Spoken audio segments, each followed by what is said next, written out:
15. I appreciate everyone's accommodating the earlier schedule. Tony Genovese has a personal commitment and needed to leave early this evening, so we started a little early, and we will start with Tony's report. Thank you.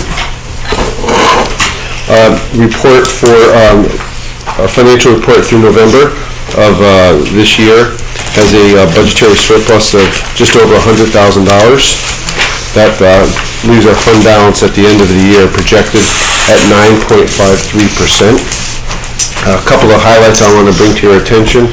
The first is our intergovernmental revenues. The state has just released information on deficit mitigation today, and we have seen no additional state cuts to Woodbridge other than the $16,000 that was announced earlier in the year. There was a reduction, actually moving the funds from the revenue sharing account, which was going to be used to offset next year's cap on automobile mill rate cap. In other words, there's a mill rate cap scheduled for next year, and there was some money moved from that fund to offset the deficit. So I'm not sure how that impacts us next year. So we'll wait and see. There are no specifics on that and how they're going to assign that removing of those funds. So that was, I guess that's a wait and see approach on that. Tony, can I just make one point about that? With the cap on the automobile tax, if we don't get the money that was supposed to come from the state, right, in order to meet our revenue needs and the revenues we're counting on, it would mean increasing the mill rate on residential properties. You have to spread it to other items. So it's something that we have to watch very closely. So the cap says it's around 29 or 30, then any towns over that cap have to, supposedly going to get state funds to cover it, but we'll see. You never know. That's what they said about the hospitals. So that's the revenues. In the expenditures, the Parks Department has a surplus of about $10,000 due to a vacant position to be filled later in the year. We've discussed earlier, the debt service has a savings of about $12,000 from a refunding. And last, the Woodbridge Board of Education is reporting a deficit. This was in our October financials, was $256,000 from their operation. Speaking with Dr. Stowe, that's a little lower. It's around 230, 232.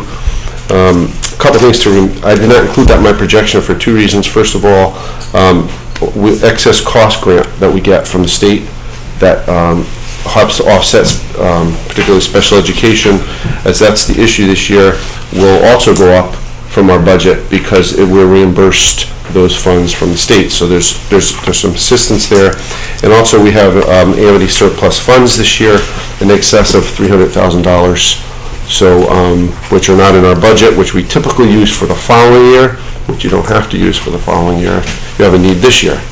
So there's a few ways to address that, but I just wanted to bring that to your attention. Any questions for Tony?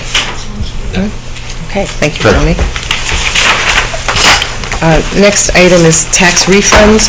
We have a memorandum from the tax collector recommending the refund of property taxes in the amount of $6,880.31 with the details attached. I'll make the motion that we approve the refund as requested by Pat Crisco. Is there a second? Second. Any questions or discussion? If not, all those in favor? Aye. Thank you. The third item, we're actually, C, we're going to hold because the EMS Commission has not reviewed the agreement. They will be reviewing it next week, and we'll take it up after that. Tony, you're a free man. Thank you. Thank you. You get right? Yeah. Drive carefully. Thank you. And enjoy. Thank you. Ho, ho, ho. Is there a time schedule for the For the agreement? Medcom? Tony just left. Okay. They had given us a date that required us to do it at our last meeting, and then that was pushed off. So we had told them, Jerry, that we were going to do it now. I think this delay is okay. Probably we'll do it on the 21st. We're holding that meeting if we need to come in just for, if we do nothing else, we'll just come in and approve it if we need to. That's kind of why I was asking. Yeah. this. Okay. Did we officially schedule that meeting? We haven't officially. No, because we weren't sure we'd have to do any business that night. Okay, we're at item 2, 6 o'clock, public comment. Margaret? Margaret Hamilton, 28 Park Lane. And I just wanted to reiterate, I said this before, but I just want to thank everybody again for their focus on the country club. I know that there's been extra meetings and there's been a lot of activity, and Ellen has been, moving things so that we can come to resolution on this issue. And I appreciate all of the time and energy and effort that it takes. I know there's as many opinions about what to do with the country club as there are residents in Woodbridge, but I do think a common opinion is we just need to resolve the issue. Whatever recommendation comes to the town from the Board of Selectmen will be what you think is best for all of us and for the town. And everybody just appreciate, or I appreciate, and I think a lot of people do, the efforts that are being made. I liked it better when you said everybody. Everybody, okay, yeah. Everybody loves it when I say everybody for them. So, but anyway, thank you again, and I appreciate the time and the focus, and, the continuation that you're doing to move this forward, so thank you. Thank you, Margaret.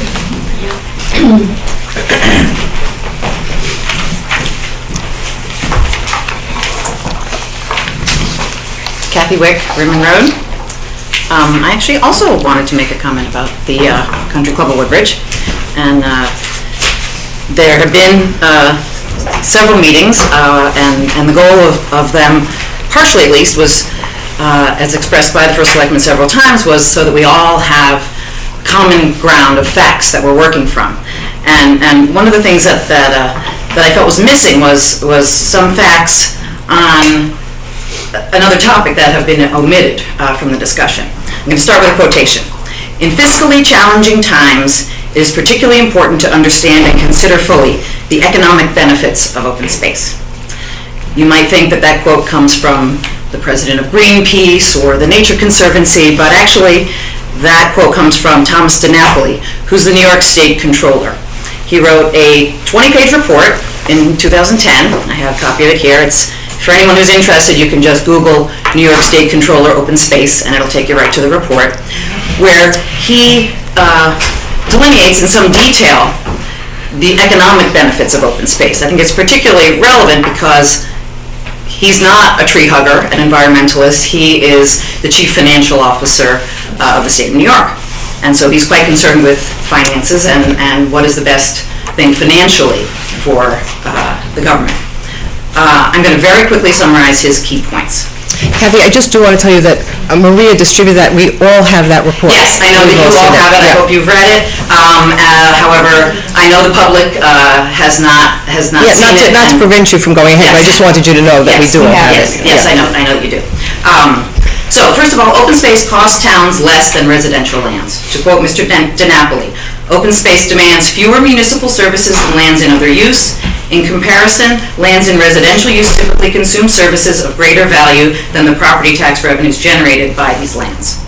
Second, open space helps control tax increases. To quote, open space preservation can actually help keep taxes lower. Conversely, the loss of open space can increase per capita tax rates in a community. Open space protects our home values. I know that's something I'm quite concerned about, and I think everyone who's a homeowner in Woodbridge is concerned about our home values, which have recently continued to decrease. To quote Mr. DiNapoli again, open space preservation can contribute to increased land values. Due to the aesthetic, recreational, and other potential values of open space, property values of adjacent lands often increase. And finally, open space preservation is better for the long-term health of municipalities. Decision-making that explicitly, this is a quote, decision-making that explicitly considers and values the positive economic effects of open space will best serve a community's long-term interests. I was very interested last week to discover that even the representatives from Toll Brothers understand the economic value of open space. When they were here last week, they described a proposal for 69 houses on 36 acres at the Country Club of Woodbridge, and said that if the town decided not to put a 9-hole golf course on the remaining land, Toll would require that the town place a conservation easement on the land because, and I quote, "We don't want it to be developed. That would hurt the value of our purchasers' homes." Interesting. I think that their development would hurt the value of all of our homes similarly. So Toll doesn't want to buy the land, but it says that the town should shut down its options for future development to protect Toll's buyers. Forgive me if I found that statement to be breathtakingly presumptuous. Still, it does demonstrate that they understand the economic value of open space.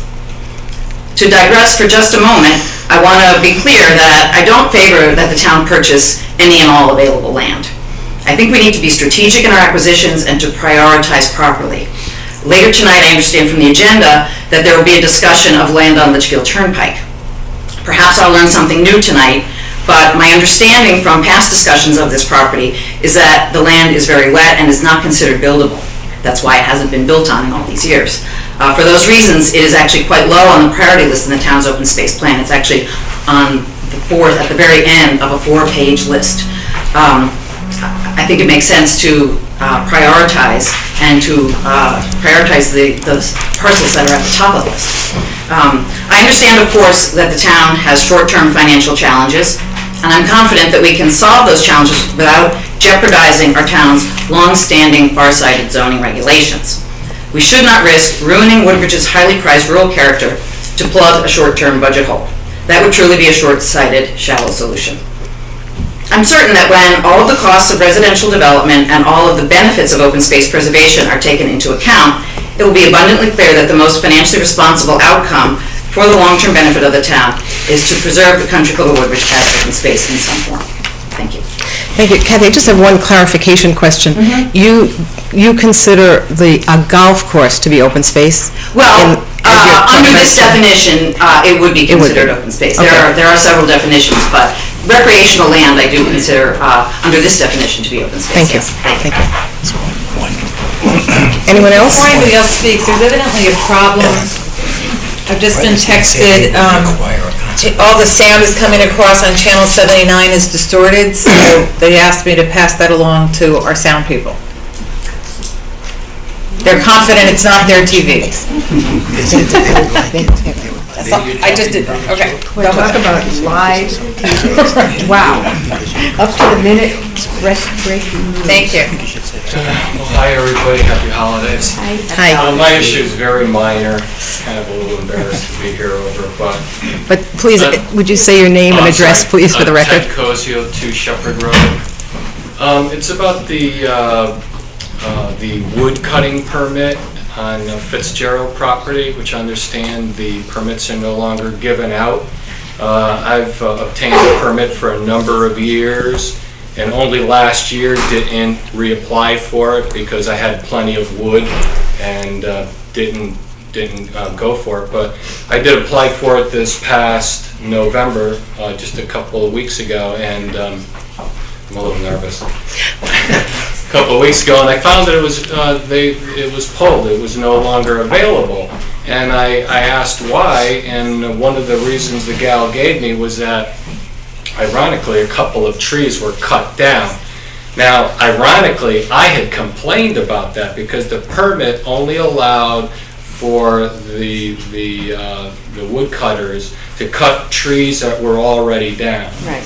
And I was a very, very responsible person. I would stop off, I only went once a year. I would stop off at the police station in the morning before I went there just to let them know that I was going to be there in case there were going to be any phone calls, so it wouldn't waste their time. And I would hike there infrequently, and I noticed last year, I think it was, I forget when, I noticed 2 trees down that were obviously cut, and I came here to complain about it. Actually, I believe it was to the executive secretary. I stopped on the way home and just mentioned to her that a couple of trees were down, and she seemed to have already known that, or they were investigating it or something, so I really didn't think much about it. But then I went to get the permit a couple of weeks ago, and I found that they're no longer offering it, and I was hoping maybe you would reinstate it. Ironically, in the mail a couple days ago, I received something on a campaign to help Woodbridge residents to save energy and go green. I mean, here is energy that's laying on the ground. I think I do do a service in a way of getting that out of there. It's dead trees that have fallen over. I would just hope maybe that you would reinstate it. Every time I went for the permit, I was always told I was only one of 2 or 3 people that bothered getting it. I have a couple suggestions that might make it better. Instead of having the permit to go from November to March, could it be maybe just 3 weeks? This way, there's only a 3-week time span where anybody would be in the woods, and any other time, if anybody heard a chainsaw, it could be reported. Maybe it also could be done what I've been doing, a requirement to stop off at the police station and let them know that you're going to be there. I just think it's a valuable resource, and it's something I would like to be able to continue. So I just thought I'd stop and let you know. Thank you. Thank you for coming. That's very valuable input, and we'll revisit it with the Department of Public Works and speak to them about it. Thank you for coming. Thank you.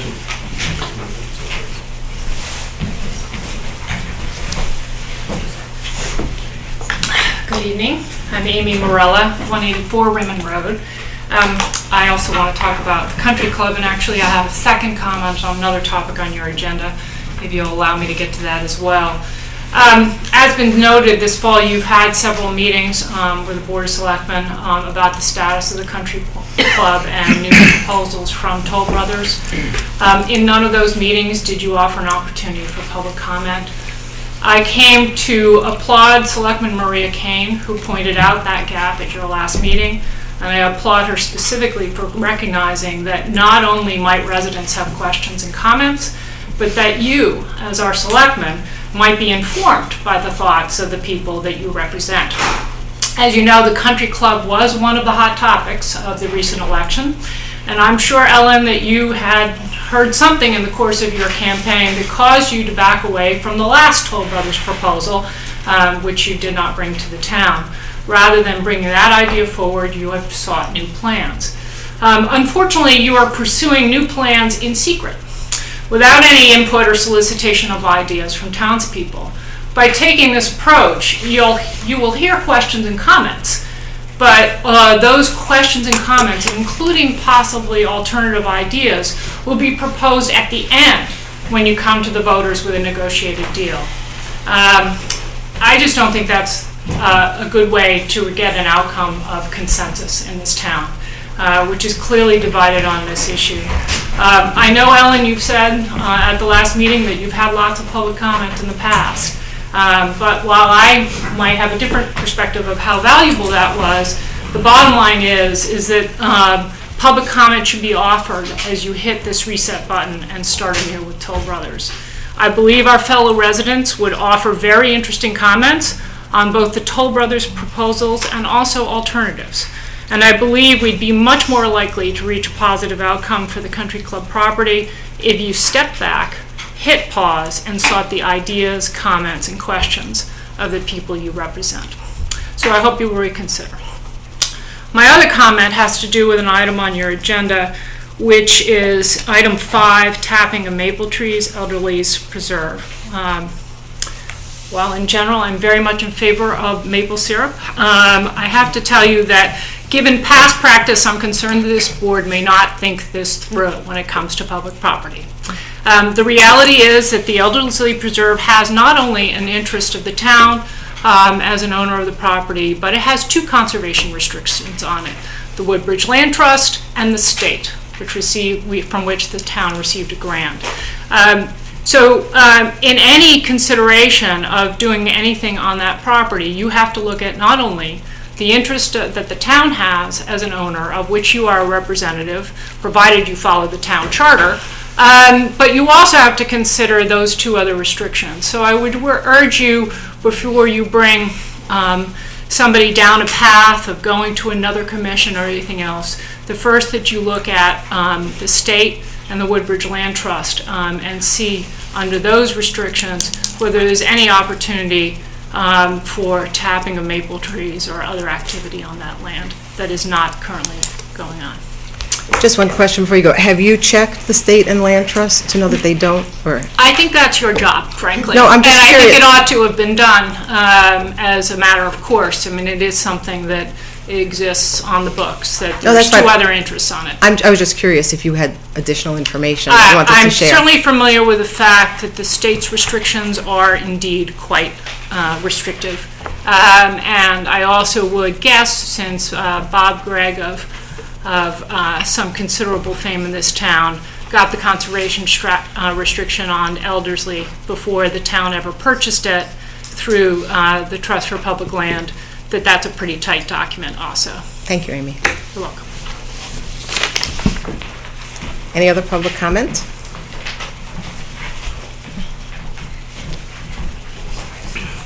Hi, my name's Adrienne Michi Smith, and I live at 17 Ansonia Road in Woodbridge with my husband and my kids. I did not come prepared to speak this evening, but since we're all talking about the proposal at the golf course, I decided that I'll tell you what I think, part of what I think. I sent a letter to the first selectman, which I copied everybody else on, about my concern about the aesthetics of this development while it's in the works. I grew up in Derby on the hill, and when I was a kid, before all the trees grew up, I was able to see the cornfield down on the corner of Route 34 and Grassy Hill Road.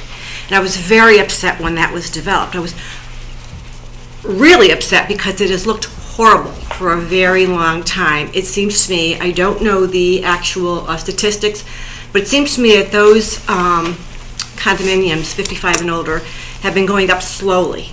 The place was a real eyesore with lots and lots of dirt around. It looks a little bit better now, but not much, and this has been going on for years.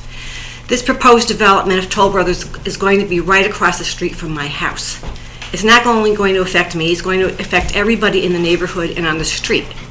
And it's going to be very noisy, it's going to be very dirty, there's going to be lots of piles of dirt around, and it's going to go on for a very long time.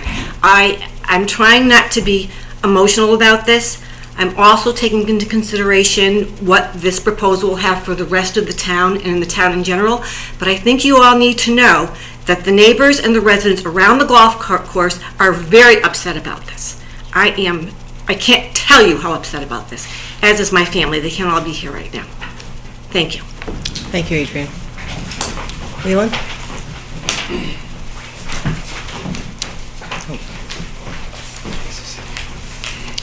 My name is Martha German. I live at 1170 Johnson Road, and it is the subject of the country club that I also would like to speak about.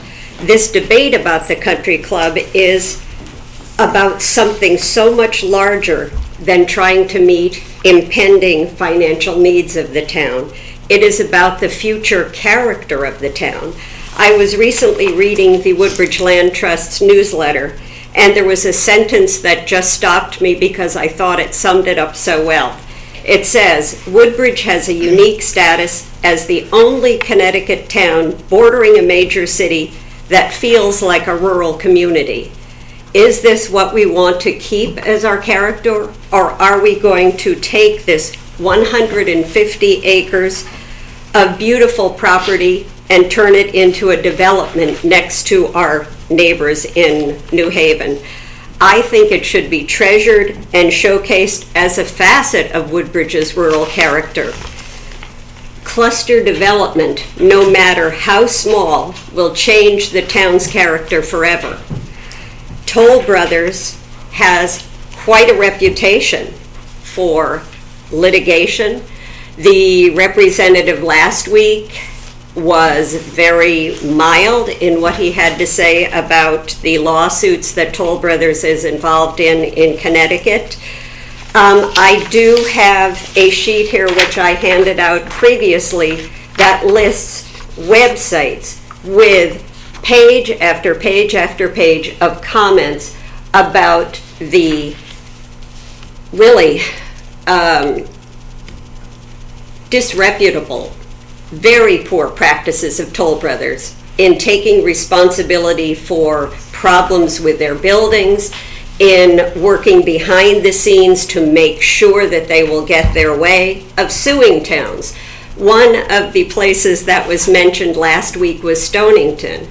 And it so happens that on Thanksgiving, I was having dinner with family in Stonington.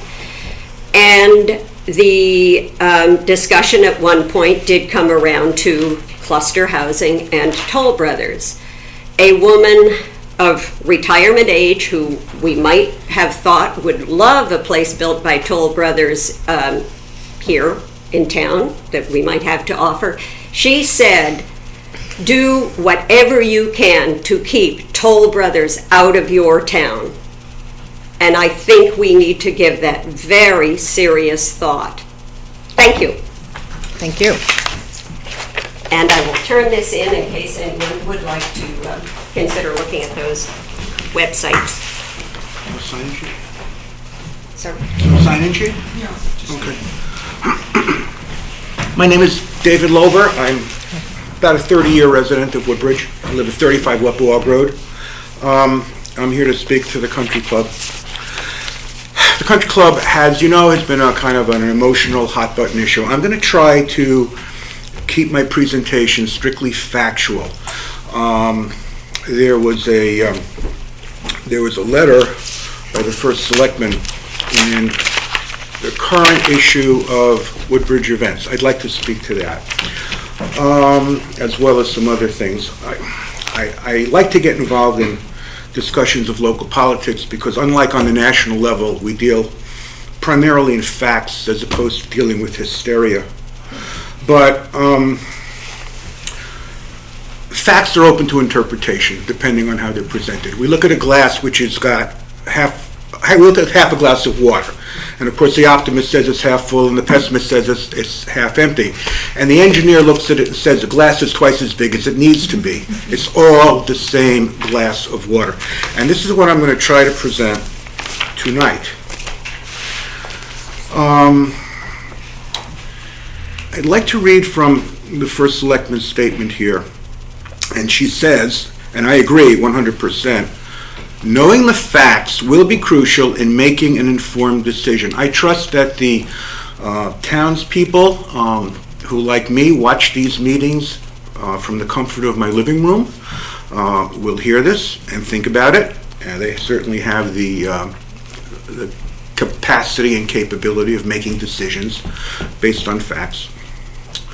And there are a few key points here which were outlined. The first one, which I'd like to clarify, is one saying that the net cost to the town thus far, including the $7 million purchase price, was $9 million change.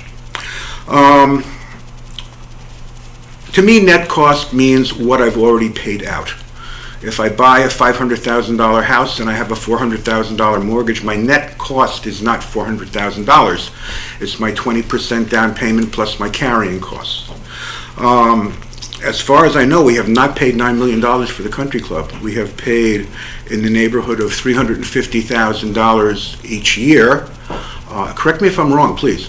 $350,000 each year in principal and about $38,000 in service on the debt. Is that incorrect, Mr. Weiner?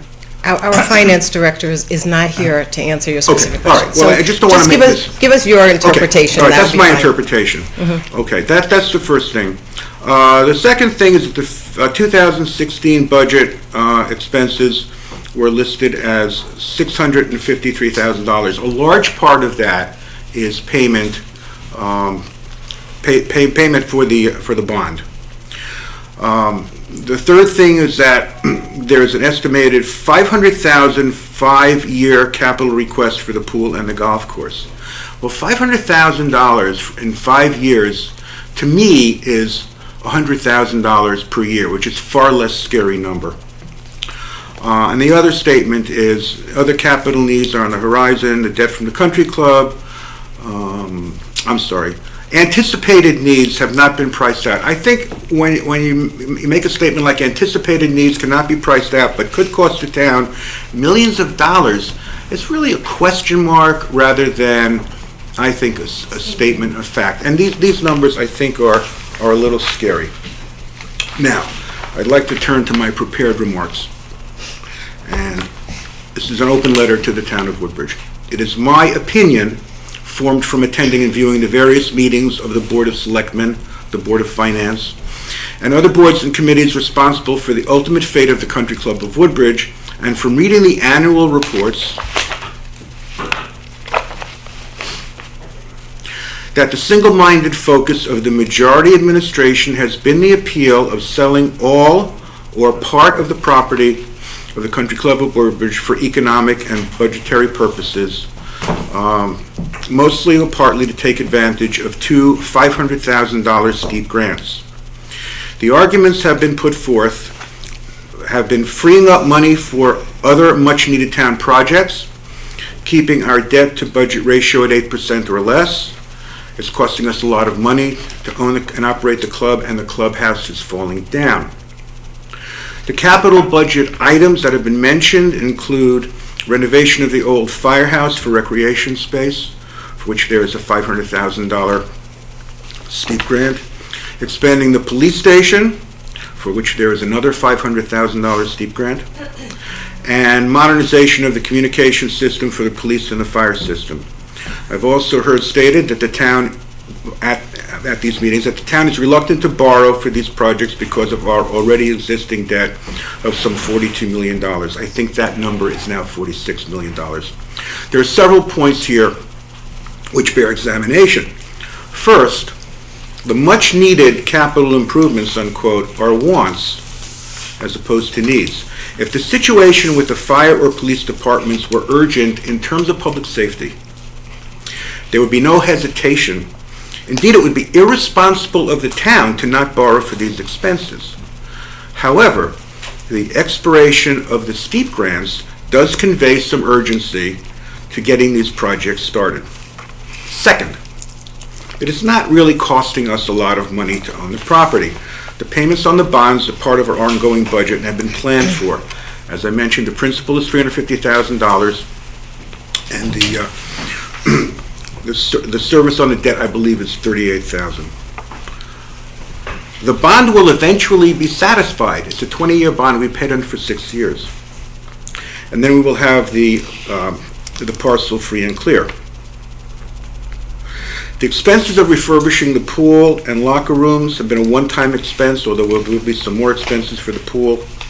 The cost to each household for service on the bond is a few $100s a year, added to the property taxes, which means that those who pay the most property taxes, who have the largest homes and have the most ability to pay, will be assuming more of the cost.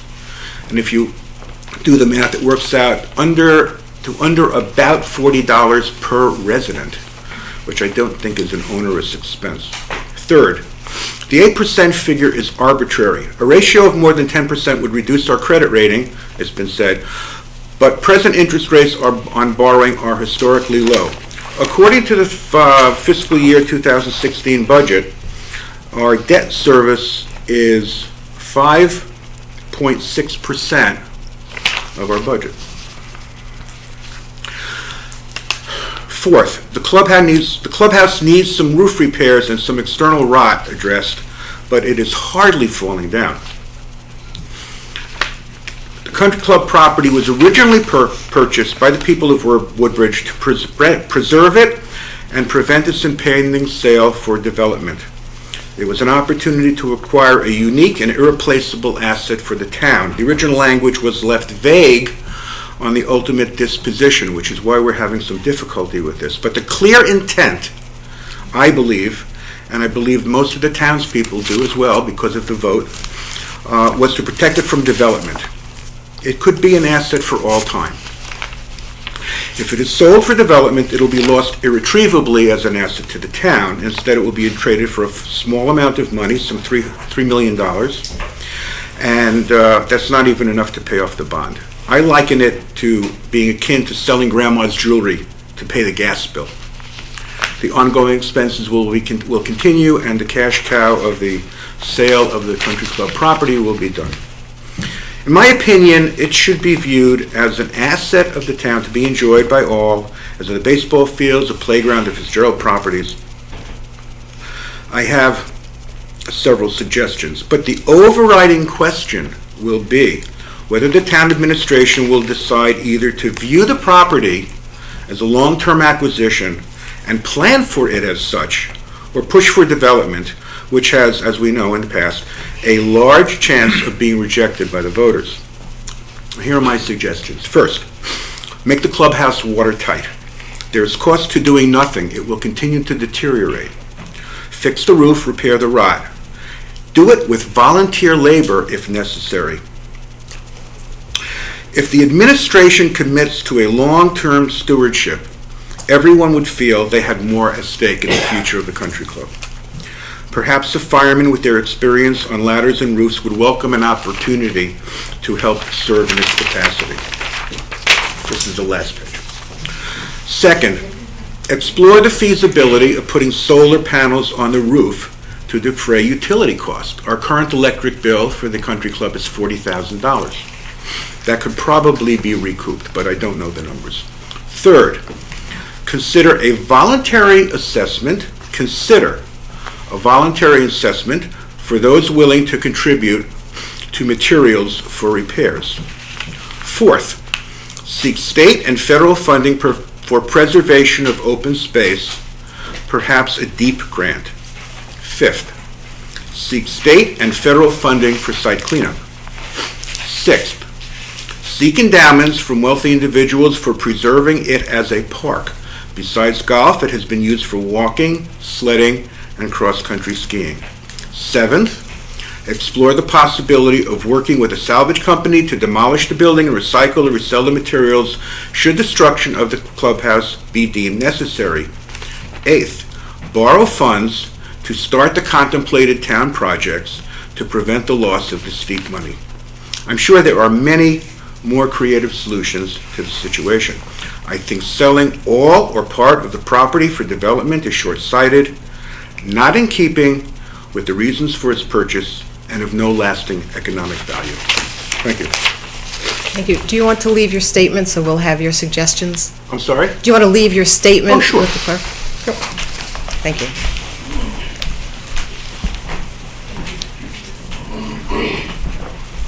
Is there anyone else for public comment?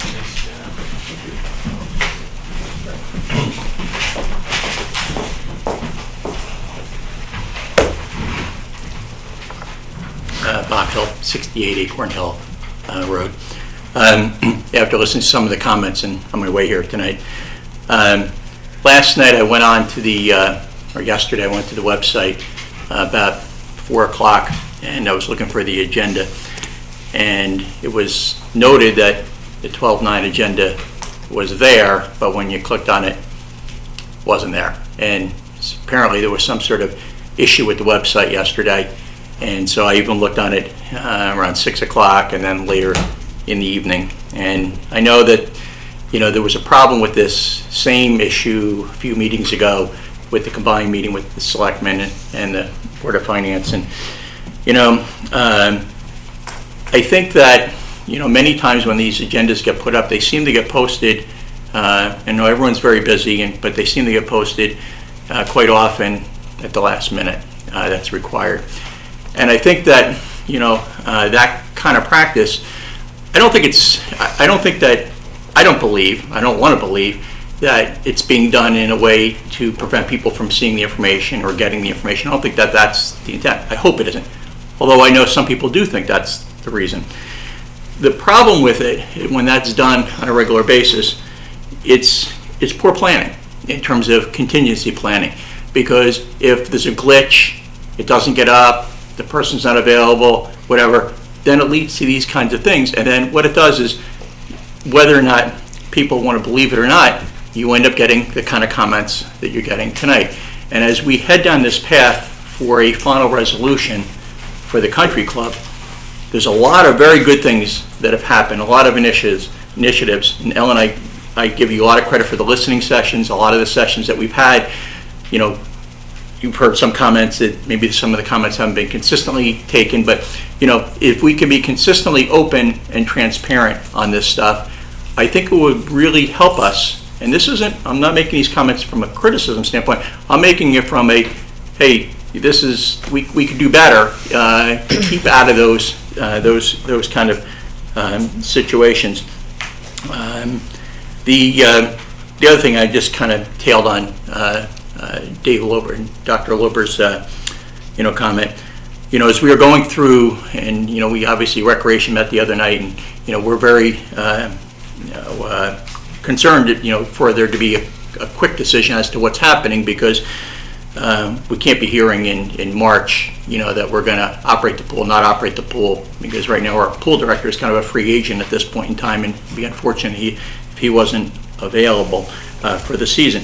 Plus, the longer we wait, the less chance we have of building momentum to be able to, and all this talk about closing the country club doesn't help us from a membership standpoint. So the only last comment, and I in the second combined meeting with the Selectmen Board of Finance, there were the options, and I was pleased, Ellen, that you put in the local paper that actually rehabbing the building was also an additional consideration that's now out there. I know, and I think I said this at one of the other meetings, when that Solar Petroselli estimate was done, and I like some of Dave's ideas in terms of the volunteers and assessments and that type of thing for the building. But it's funny, they said that building a building half the size of that would cost $6.5 million. So does that mean that that building being twice as big, if it was repaired, it would be worth $13 million? It's kind of an interesting thought. Probably not, because you have to have someone who's willing to pay for that use. But that's one of the things I think in the RFPs. The building has never really been put out there as a separate opportunity for someone to consider bidding on, or even if they did the improvements with a sweetheart lease or whatever for a long period of time, whatever happens. But I think there's some creative ideas, and there may be some needs in the town.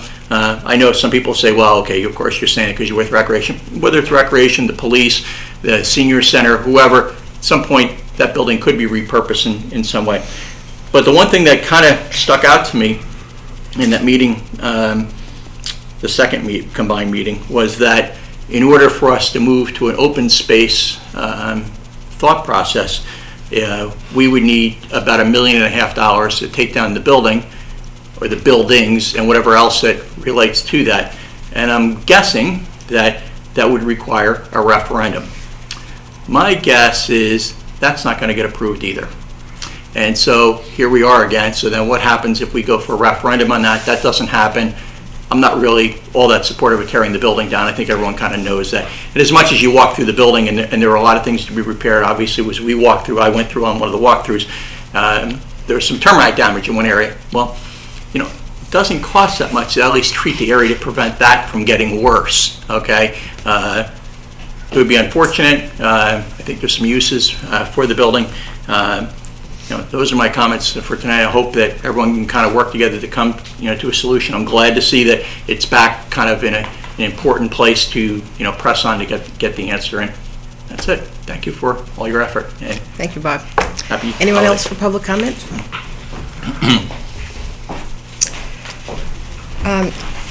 There are so many points that have been raised, and of course, we are not going to get into back and forth at this time. We appreciate all the comments and certainly the suggestions. I just want to clarify one point.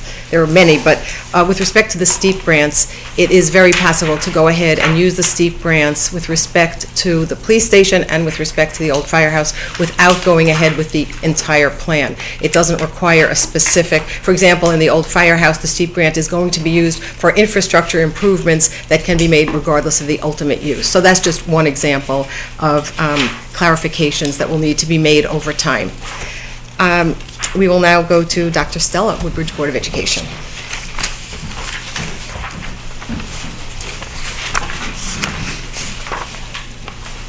Well, thank you very much for the opportunity to give a monthly report. I know how busy you are with so many issues. As you know, Beecher Road School is a vibrant learning community, and there are many examples of that. This past week, for example, one of our alumni, who is a Peace Corps volunteer in Ethiopia, was home on a one-week vacation and came to speak to our sixth graders.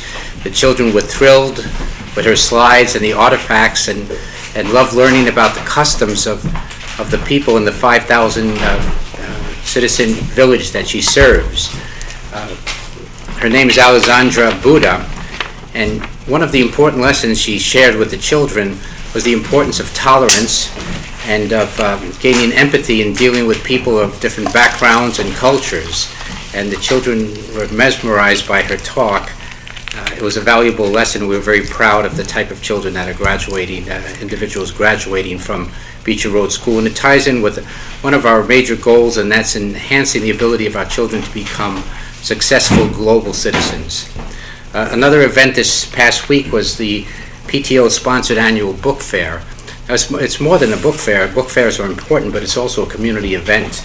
Hundreds of children enjoyed browsing and choosing from many, many options, multi-genre, multicultural books and selection, but there was also an evening that was a community evening where families and citizens were invited to come in. And when they came into the North Gym, what they could see were hundreds of book covers that were individually made by students and adults within the school that showed creativity, innovation, care, and signs that there was a culture of literacy in the school. And with our connections with our public library reached out to us and asked if they could take a number of these beautiful, beautiful decorated book covers and display them in the library. So that would be a nice connection again with that. So the other point I'll make is, yes, we are working very, very hard on the general budget. We know how important that is to our children and to the town. So we keep our mantra in mind, higher quality education, and watching out for the citizens of our town at the same time. I will be discussing the recommendations for the budget at this Monday's Board of Education Finance meeting, and then I anticipate presenting the superintendent's recommendation to the school board on December 21st, and we'll look forward to coming to you and sharing the board's budget with you in later January or February. The winter concert will be held at Beecher on December 22nd at 7 p.m. The arts are so important at Beecher Road School. Many families come to town and to the school for that reason. The children perform magnificently, so you're all invited. Our citizens are invited to come. And I'll take this opportunity to wish you all a very happy holiday season. Thank you. Thank you. Any questions for Dr. Stella? What time is the concert on the contract? 7 o'clock. Thank you. Thank you very much. Okay, Jason Morrill, Nugent property. I don't know if you were here, Jason, we've also already had public comments against purchasing the Nugent property, so. I wasn't here for that part. All right. But I'm here representing the Conservation Commission tonight, and the recommendation from the commission is that the town apply for the Connecticut Deep Open Space and Watershed Land Acquisition Grant in 2016 with the intent to purchase the property at 1875 Litchfield Turnpike. This is 28 acres of undeveloped open space at the base of West Rock. I hope, pictures are worth 1,000 words, so I hope everybody got this map with the really garish colors. I apologize, but it makes things stand out. The parcel is in the middle of the map. The north part of the map is town-owned property. The southern blue sections are state-owned property, and as you can see right in the middle, this parcel actually separates the ability to cross onto state property from the town property. There is a green squiggle on here that is a proposed trail in the future. This parcel was recommended for a grant application earlier this year, a trails grant. We were tight on getting that grant application together, although we did, but we did not follow through with that grant application at the time because it was a reimbursement grant. All of the money had to be paid up front, then the state had to come through and approve reimbursement. So because we did not have perceived enough funds that would be required to complete that grant, we did not file an application. This grant is a little bit different. This is a matching grant. The town currently holds approximately $80,000 in its open space fund.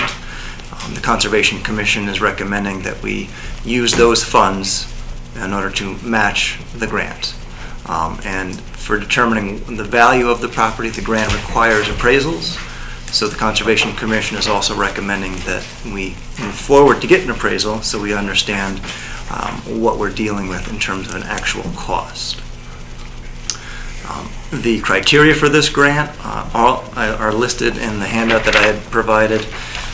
The bullet points are all there. They're copied right from the state's website. All of those that are bolded, I bolded because the Conservation Commission believes that this particular parcel meets all of those bolded items. And out of the roughly 15, you'll see only 2 don't immediately apply. So this is a perfect grant for this particular parcel. It does create ultimate linkage, and in a bigger picture, this fits right in with the West River Greenway project that is happening from the West River Watershed Coalition.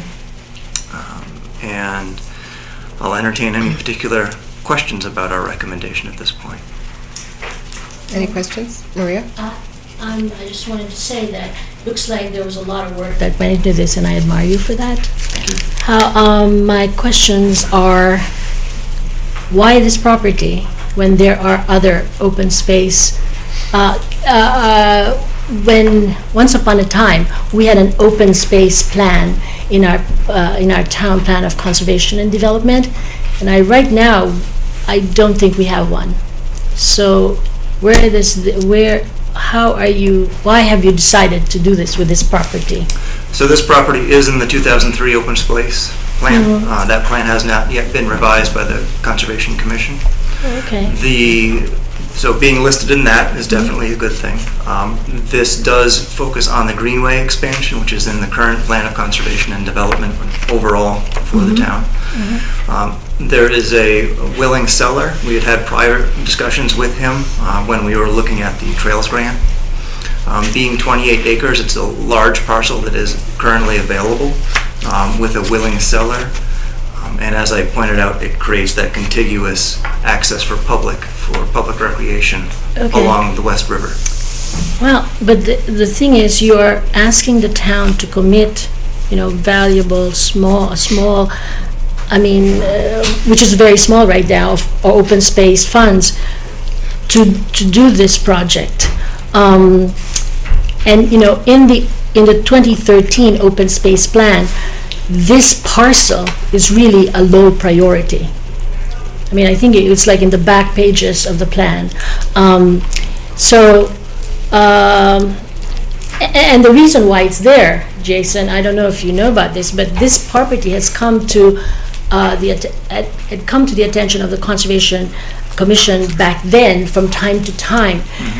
And I look at the map here.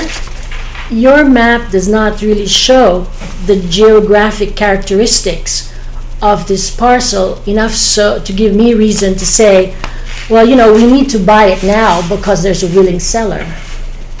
And that's a decision that is very hard to get to with those missing information. Do you know what are the characteristic things of this? Absolutely. Yeah, go ahead. It starts on Litchfield Turnpike on dry land, and it pitches down into West River where it becomes predominantly wetlands. Right. And then it climbs back up as it approaches West Rock on the other side. So it does make the property difficult to develop on. It is available for one building lot at this point in time. Right. To make that building lot accessible would require quite a bit of infrastructure put in to cross the wetlands to reach it. However, there is a road crossing that parcel going back to a building area. And it's been there, it's overgrown at this point, but it's clearly been there for many, many years. You mentioned exactly the reasons why we put it on low priority, because no matter how we slice the property, no matter how we look at it, it's really not developable. So why do we need to buy it?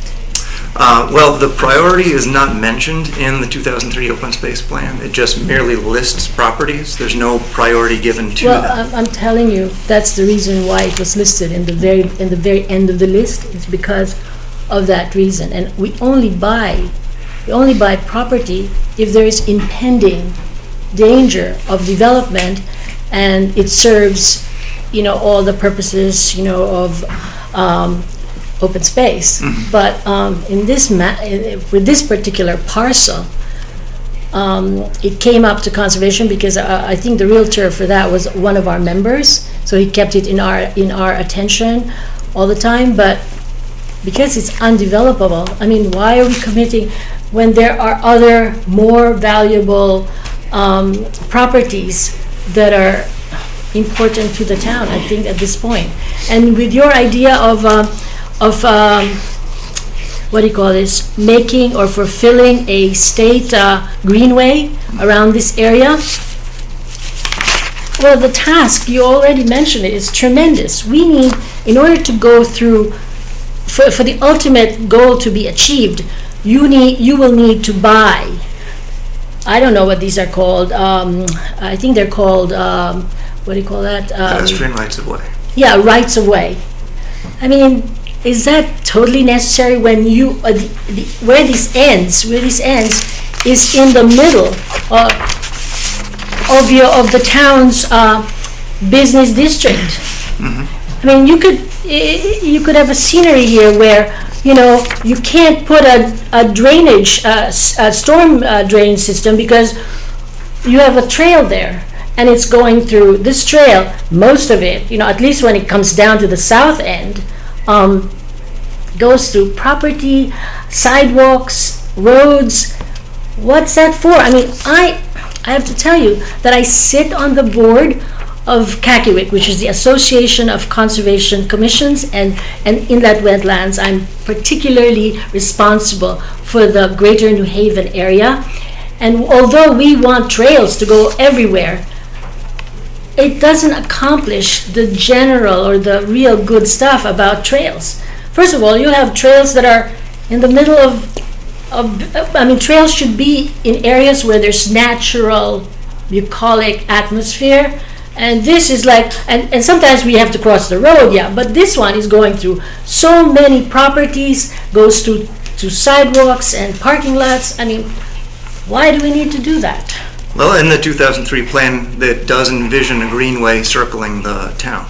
So Well, this yes, but at does this communicate. expense- Maria, please let him finish. Okay, This fine. does communicate that. The reason that goes through an urban area is one, there's an urban area there. However, it also offers opportunity for those in an urban area immediate access to a greenway without having their own personal transportation. There's a number of bus stops along that proposed trail, which we had proposed for the Trails Grant. So there are definitely challenges to making a contiguous greenway through our town. But it's something that the Conservation Commission is interested in pursuing at this point. Yes, please. Hello, Jason. I'm a little confused about the net cost to the town. Yeah. So the grant is for 65% of fair market value. Correct. So the recommendation of conservation is not to spend beyond our current open space fund. That's what I thought you meant. And Okay. by obtaining an appraisal of the property, we'll have an idea of what that can be. So, okay, that was one of the questions. My second question really goes to process, and that is, did the Conservation Commission consider all the kinds of pros and cons that perhaps Maria has mentioned, or other pros and cons? Is this a unanimous recommendation on the part of the Conservation Commission?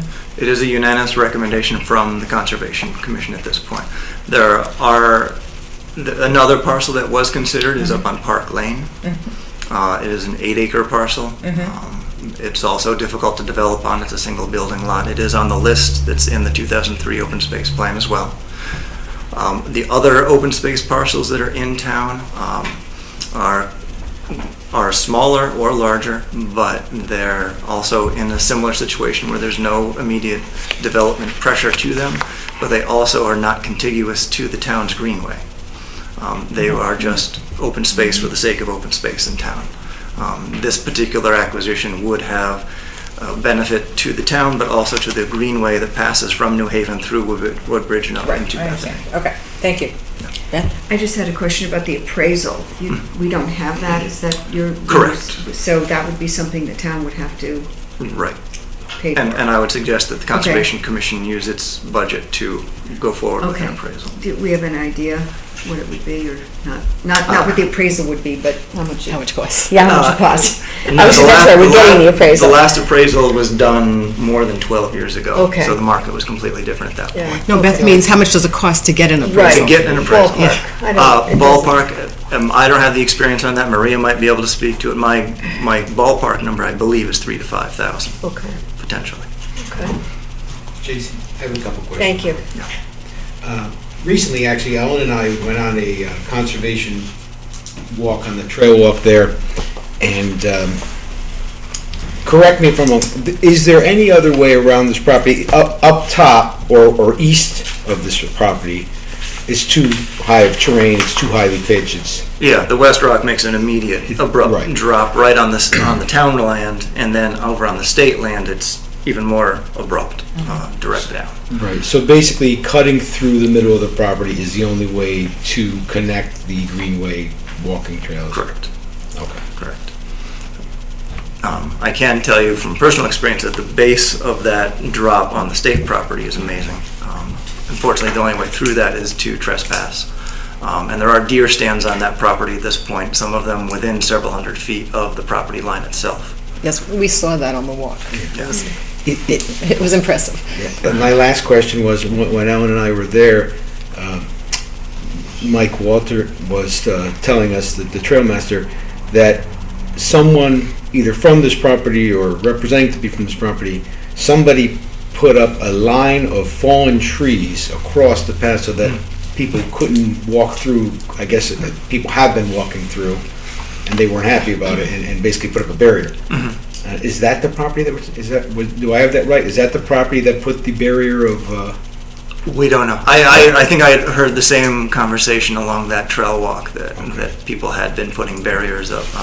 There is, where the current trail, the Bishop Trail, comes very close to this particular parcel, there is a sign in place saying, go no further, it's private property, although there are yellow blazes on the trees that go off onto that private parcel, so it's somewhat inviting, so that's why that sign had been put up, to indicate private property. Thank you, Joe. Jason, you say there's a willing buyer, a willing seller for this property. Is there an asking price? Do we know what they want for? He wanted to go forward with an appraisal as well. Okay, so that's where this appraisal comes. So he's okay with that? Yes, yeah. And he was okay with a fair market value. Okay. So that's why we're tying in there. I was a little confused there. So I was wondering why we were going to do all that if he wanted X number of dollars for it. But yeah, from prior discussions, it seemed that he was very open to getting the appraisal, so he would be able to ask a fair price. Okay. And obviously, if his ask is beyond the means of this grant and the available open space funds, we couldn't do it. Correct. And I guess that ties into my next question or clarification for Jason or anyone who knows. I suspect that you're looking for approval to apply for the grant. Correct. That in no way obligates us to purchase this property, correct? I believe that's correct. That's correct. Correct. So if it was affirmative and we got the grant, we could then decide, once all these other parameters are determined, that we do not want to proceed with the purchase, then the grant just gets nullified? I believe so. Joe, can I just clarify something? Because while you're on time frame, I wanted to clarify something as well. Is the timing that we could get an appraisal and then based on that result, you would go ahead and apply for the grant? Or is the timing such that we would do them simultaneously? I think that sort of complements Joe's question. It's similar, yeah. I would like the town to move ahead on an appraisal as soon as possible, because it does take 4 to 6 weeks to obtain an appraisal.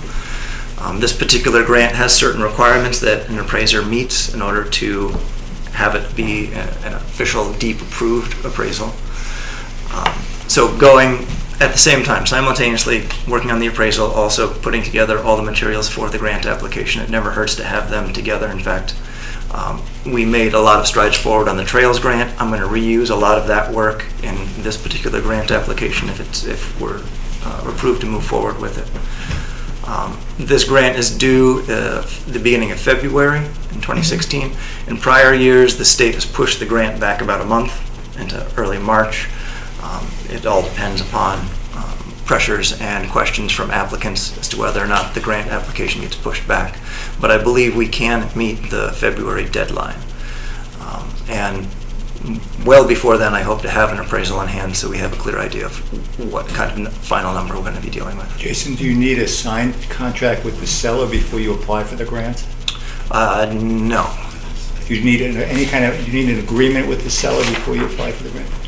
I don't remember seeing that. But it does say that the parcel has to be available within 6 to 12 months after the grant is awarded. This particular grant is awarded in the fall.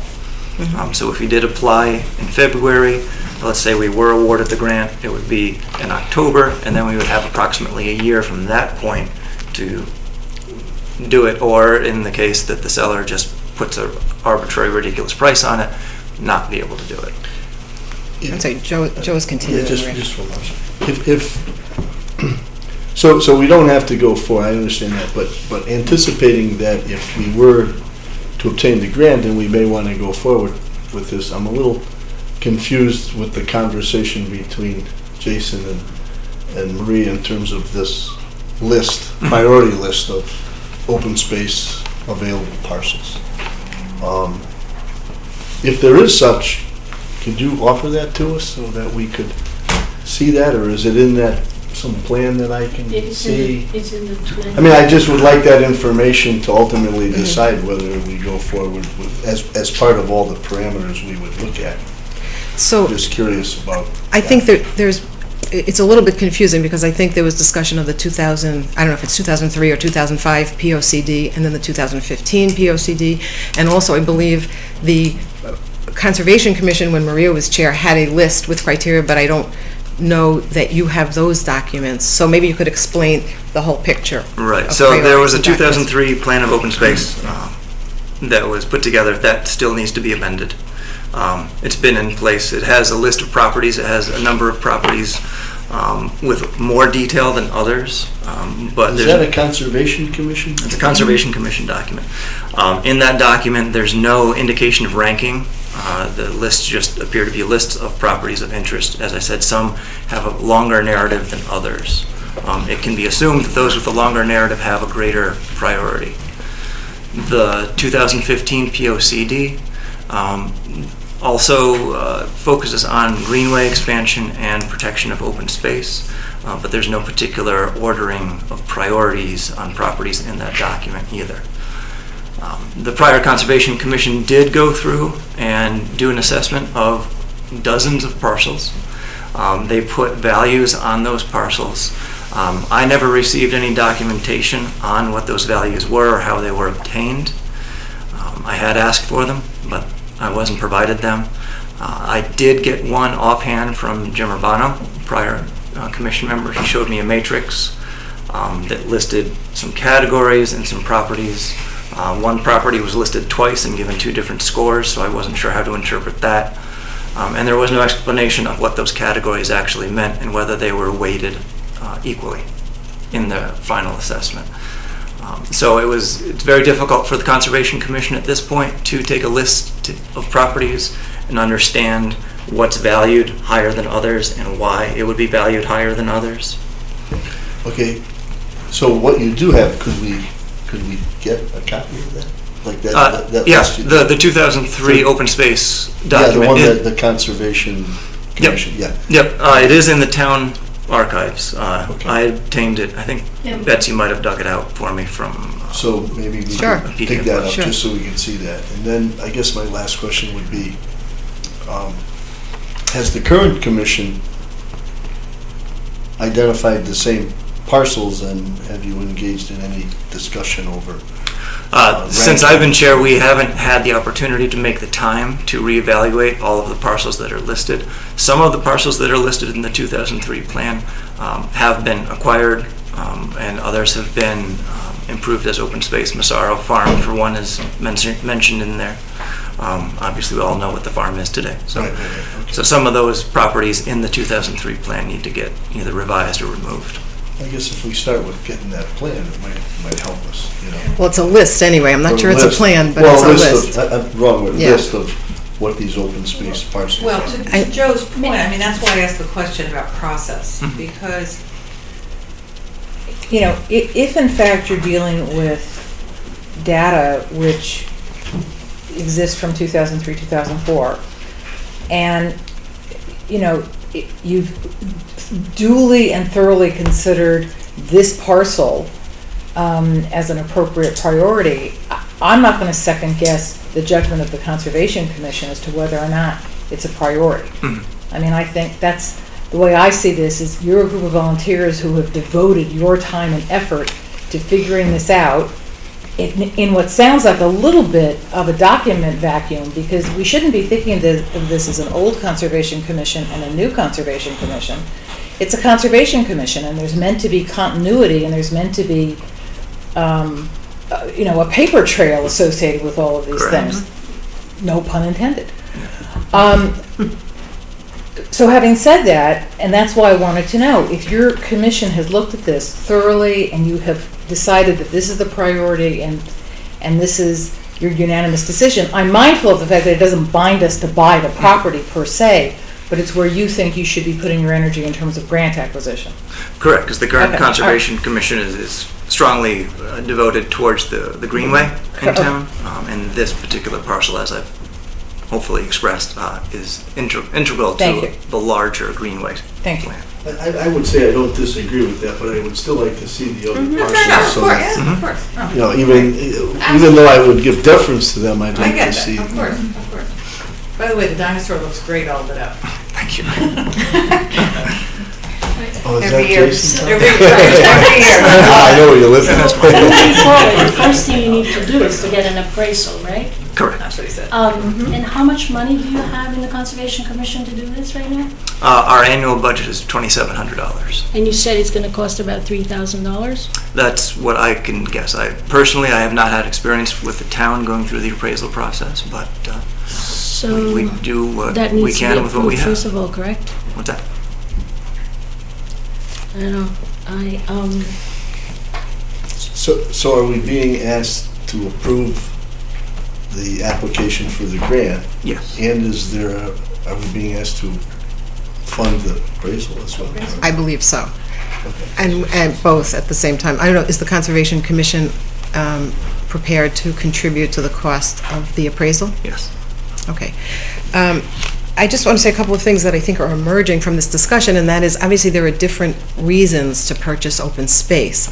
And during public comment, Kathy Wick made a specific point that this property was not a prime target for purchase because it's not buildable and is wetlands, and I can understand that if that's a major criteria. And I see you have, that's one of the items you said is not applicable in this case, so you agree, land vulnerable to development.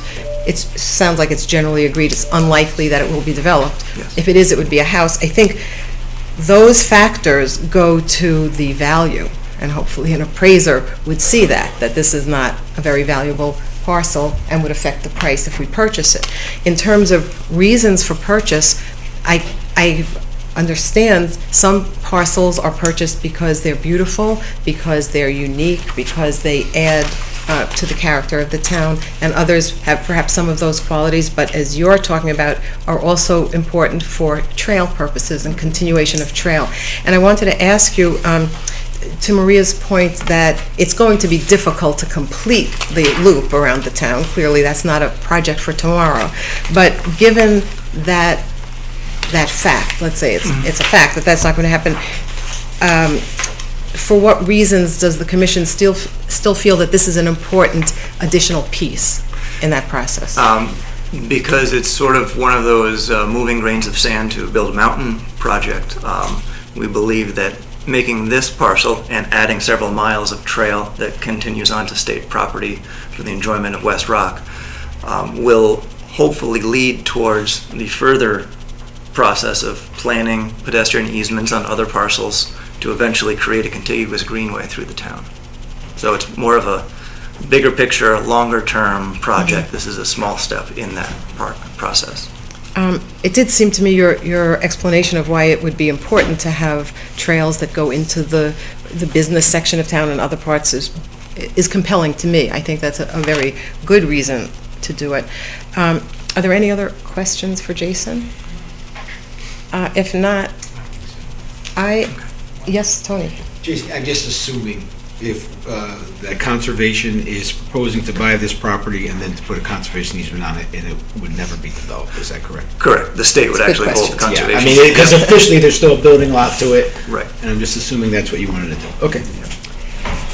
Given the timing on the grant, I understand Joe's request, and we will follow up promptly and get the list, but I will make a motion that we go ahead with the appraisal and ask the Conservation Commission to share the cost with the town, up to $2,500 from the Conservation Commission, and authorize the Conservation Commission to begin preparing the papers for the grant.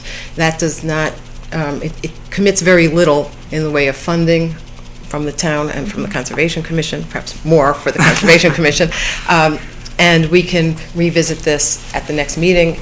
We'll have the list before that and see if we wish to change direction. So that's my motion. Second, but there was a lot there. Did you get all that?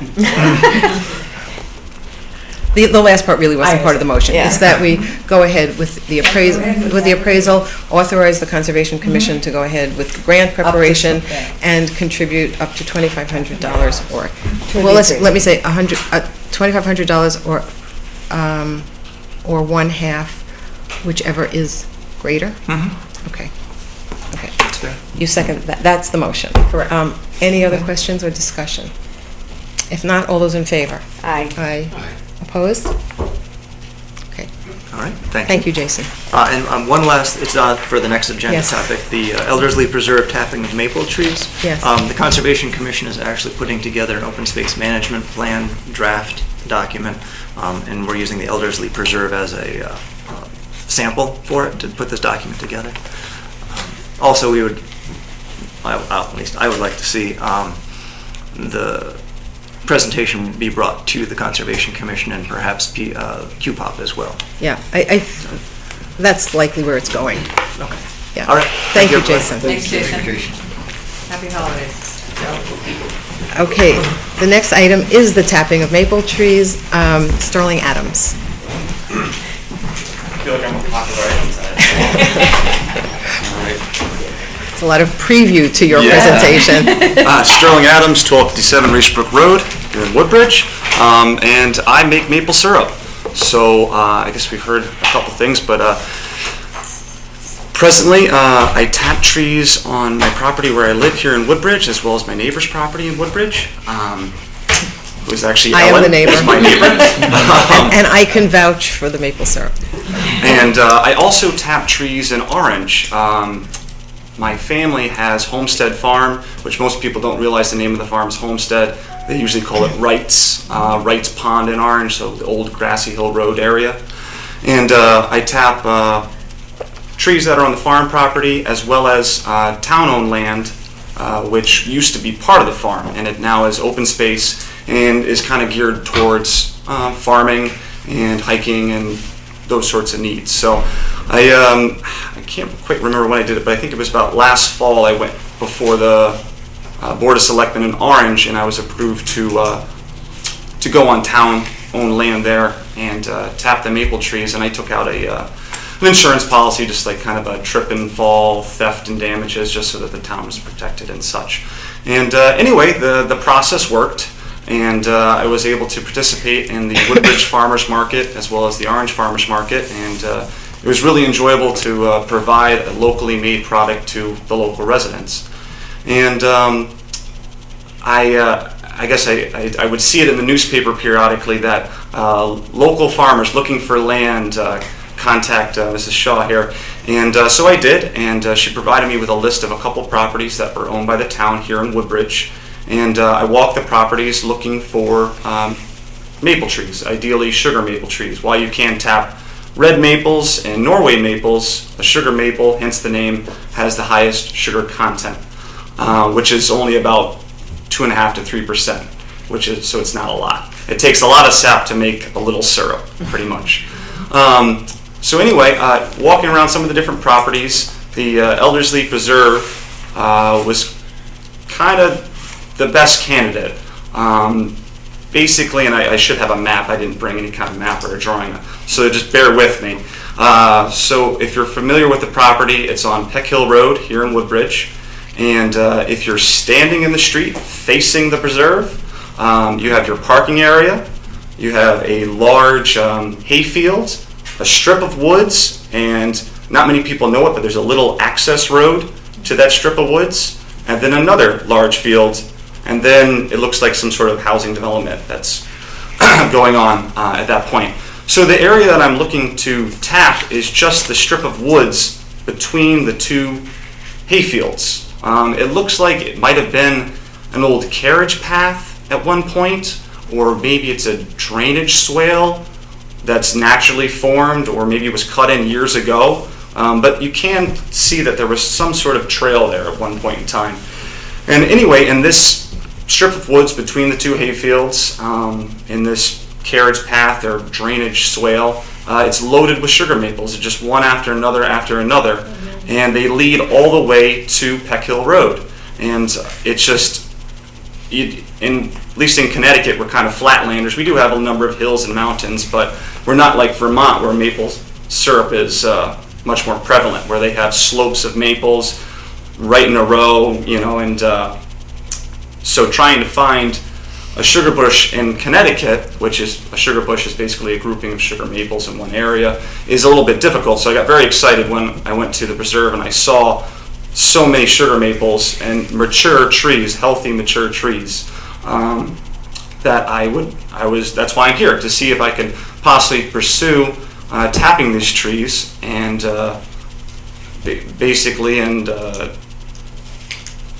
I just continue making the maple syrup and participating in the farmers markets, and we do like the strawberry festival in Orange, and we stay local. It's just we try to make a local product for local residents, and so I'm not really looking for, I guess, approval tonight, because it sounds like there might be a couple of strings attached or things to consider. I can say that the process, at least in Orange, it's been working. I got approval there. Not that it's going to be possible here in Woodbridge if there's restrictions by the state or what have you. What's the season? The season, sure. The season is the end of winter, beginning of spring, so that normally falls around February and March. And what we're looking for is above freezing days and below freezing nights. And what happens is that process, it actually creates a pressure in the tree, expanding and contracting of the wood, and starts the flow of sap. And the sap basically is stored in the roots, and it travels up to the crown of the tree to produce the leaves. And when we tap a tree, what we have is we just have a very small, it's a 5/16 tap, and we drill into the side of the bark, probably about an inch, and we put the tap in, ideally on the south side of the tree, over a large root or under a large branch that's kind of a vein almost of the tree. And we're just collecting sap that is produced during that. Well, the season could be anywhere from 2 weeks to 2 months. It really depends on the weather. As far as the tap hole, you never tap the same hole twice. When you come back to the tree the following year, the wound is so small, it's completely sealed up, so it doesn't adversely affect the tree. Also, you don't tap on healthy trees. If you look up and the tree is in decline or has a bunch of broken branches, that tree needs its sap to repair itself, or it's on its way out and it's not going to really produce much sap. So you do have to kind of pay attention to those things. So, end of February, March it starts, runs for a couple months?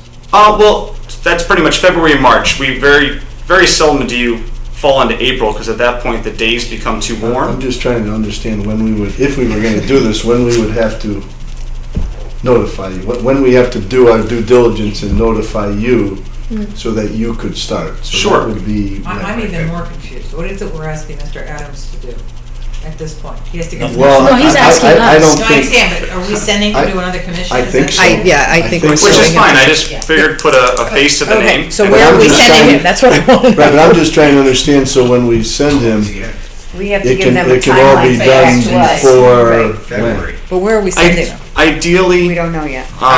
ideally for February, but you know what? Yeah. I tap trees presently. I have fun with it. If it didn't come to fruition this February, I can wait a year. That's okay, you're too nice, but You don't? February 1st. All right, get it done, Okay, yeah. good. And then for a couple months, you tap the trees and I see those blue. So yeah, I'm kind of the blue bags. The blue bags. So these are the, And then sometimes I even see, they look like hoses connecting to somewhere. I pretty much just do You just the do the bags, blue but, bags, okay. you know, I maybe experiment a little bit with some of the tubing as well. Just so we understand. Well, then in April, the waffles grow, and then, you know, that's how it all happens, so, you know. That's cool. So, anyway, that's where we are. Other questions for Sterling? I just have one. Sure. Just based on what we heard this evening and where we know some of this would have to go, have you had any conversations with the Woodbridge Land Trust, or do you have any experience with the state requirements on such pieces of property, or? I do not, but that's something I can educate myself on for sure.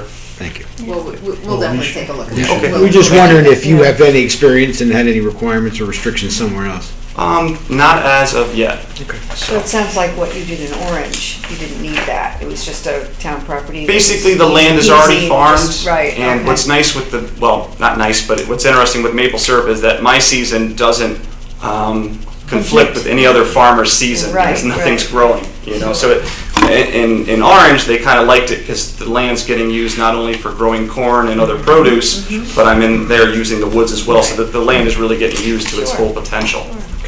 So we had talked about asking Sterling to go to Coopop. I think in light of Jason's comments, it probably would be wise to go to Conservation first, because Coopop would probably benefit from what Conservation has to say. So if you would follow up with the Conservation Commission. Sure. And then the Commission on Publicly Owned Properties, and we'll let them know that if they can, you know, do this at their next meetings would be very helpful, and then you'll come back to us, whether it's for this year or not. Okay, so Yeah. who's charged with Finding out. sort of researching what was brought to our attention Oh, we'll do tonight? that. We will, okay. Yeah, I think we All will. right. Yeah. Okay. Oh, I just want to tell you something. Sure. I mean, I really like what your project is, but I have a property in Woodbridge, if you don't get this, that has a lot of sugar maples. Oh, wonderful. They're at least 200 years old, some of them. Oh, wow. So, and it's not hard to get to, so you can have my permission right here and now. So Sterling, there, if anything, it was that's well what you get worthwhile for to tonight. come Absolutely, absolutely. You know my house. And I do know your house. I don't know if I have enough, but you're welcome to those as well. Thank I would you. echo Maria. You may not care about Yeah, Elderslie. right, we can solve it right here, right You never now. know. Obviously, it's so hard to get into, you know, mine's just off the main road. Any other offers of Well, I don't have maples? the trees, but I'll certainly eat the syrup, so. Very good. I think I That have a helps. few, I don't know. Well, that's one. Okay. Well, thank you very Thanks very much, Thank everybody. you. All right, thanks. Okay, we're at item number 6, Assistant Administrative Officer's Report. Betsy? I've just got 2 quick items to update everybody on. Our e-newsletter's going well, and earlier this week, our 900th recipient signed up. So we've now got 10% of the town population on the listserv, which is really exciting. I think that's really noteworthy, Betsy. Great job on that. That's quite a milestone. And lastly, the Ad Hoc Energy Advisory Task Force is nearing the end of the Energy Challenge and Solar Challenge. That ends December 31. They've got one last event. Hopefully, for the sake of the event, it'll get cold and people will be motivated to come. It's about insulation. The state's offering a 50% rebate on new installations. And that event is December 16th, 6:30 p.m. at the library. Thank you. That's it. Jerry? No, Report? nothing. Okay, item How's that 8 tonight? is report of the Personnel Committee. The Personnel Committee met on December 7th. That was Beth and Tony and me. And we have 3 recommendations. We're handing out the resume now for the library Okay. position. Okay, well, the first is to recommend that Beth Weintraub be offered the position of librarian assistant in the children's department. Jeanette Blitzman came to our meeting. She spoke about Beth's qualifications and her experience in the library. She was very complimentary of Beth's work and her background, and as a committee, we were unanimous in recommending the hire. So I'll make a motion that we approve the hire of Beth Weintraub for the position of library assistant in the children's department. Is there a second? I'll second it. And did you mention that the library commission unanimously approved it as well? I didn't, but But you they did. did. Yes, thank you. Okay. Tony, did you want to add anything? No, I think this was an easy. Any questions or discussion? If not, all those in favor? Aye. Anyone opposed? Okay. Secondly, the committee voted unanimously to recommend to the Board of Selectmen that John Adamovich be awarded a one-time stipend of $2,500 in acknowledgement of the extraordinary work he's been doing to help at the Country Club of Woodbridge for the past 2 years. And here again, it was unanimous. We all very much appreciate the work John's been doing and thought that this was an appropriate recognition of what he's done.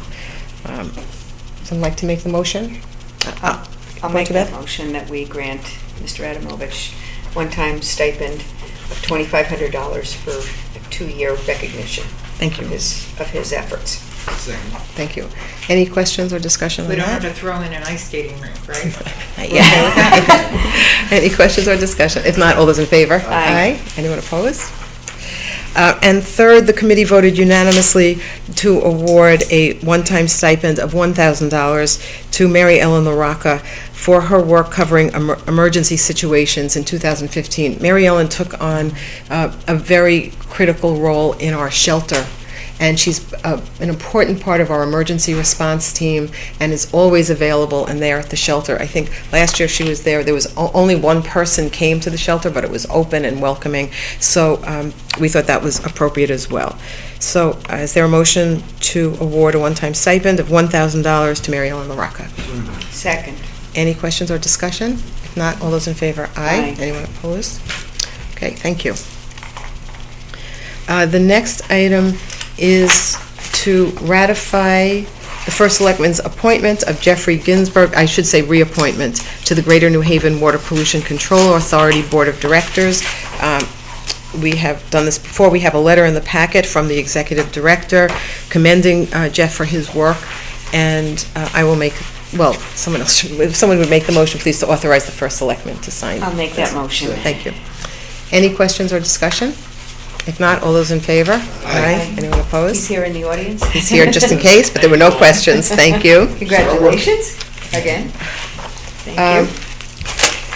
Okay, the next... I just want to say I'm honored to be reappointed, and I enjoy the work, and thank you very much. Thank you. Thank you. There's a memorandum in your packets listing the 2016 meeting dates. So these will be our regular meeting dates for 2016. We need to submit these. Is there a motion to approve the 2016 meeting dates? It is the second Wednesday of the month, except for October, where it's a Tuesday for a reason. Rosh Hashanah. Thank you. That's the reason. Is January 10th, 2017 a Tuesday or a Wednesday? I went to look it up and I can't remember, but I wondered if it was. Yeah, look quick, because I was thinking, maybe that's a holiday as well, maybe I got confused, because it was a long. January 10th, 2017 is a Tuesday. So I wondered why. So should we do the 11th, or is there a holiday? Could it be on a Wednesday? We meet on a Wednesday. Right, but the 10th. That should be the 11th on the 17th? I must have pulled the 16th date. Yeah, that should No, be you the 11th, didn't. if it's a No? Wednesday. Well, let's make it the 11th. And if worse comes to worse, it'll be a special meeting that month. no. No. The second Wednesday is the 11th. It's a holiday. The 10th. Okay. But it is 2017, and the title of this is Who special. can think that Board of far Selectmen ahead? meeting's 2016, so we could just cross it off. I just happened to be flipping through my calendar, and I said, I wonder why we're meeting The on. 16th is Martin Luther King Day, but the 10th. Is it a president's, it wouldn't make a difference in terms of. I'm getting my hair cut that day, Well, but that's. why don't we just say January 11th, 2017? Okay. All right? Thank you. Is I'll there... make the motion that we approve it as amended. Thank you. Is there a second? Any questions or discussion? Just one, the Yep. October 18th date, I guess it's a Tuesday, but it's a Tuesday in the next week. and I just had. Yes, it's because of Rosh Hashanah and then Yom Kippur and then All- other all- meetings. All in that, okay. So it was. I remember Jerry took some time to figure this Yeah. out. No problem, I Yeah. just wanted. Yeah. It gets Um, complicated. That's probably why I missed the January 10th one. Sorry. Beth made the motion, I think. Tony, did you second? Any questions or discussion? If not, all those, Excuse me, Beth made the motion? yes, and Tony seconded. Poor Jerry, you're trying to juggle their tape and notes. All right, so it'll be January 11th. Yep. Correct. When I put it in. Okay, thanks. Thanks. All those in favor? Aye. Anyone opposed? When we're talking about this, I would ask everyone to please also hold the fourth Wednesday, so if possible, if we need another meeting, we will do it on the fourth Wednesday. Well, the fourth Wednesday of. Each month, yeah.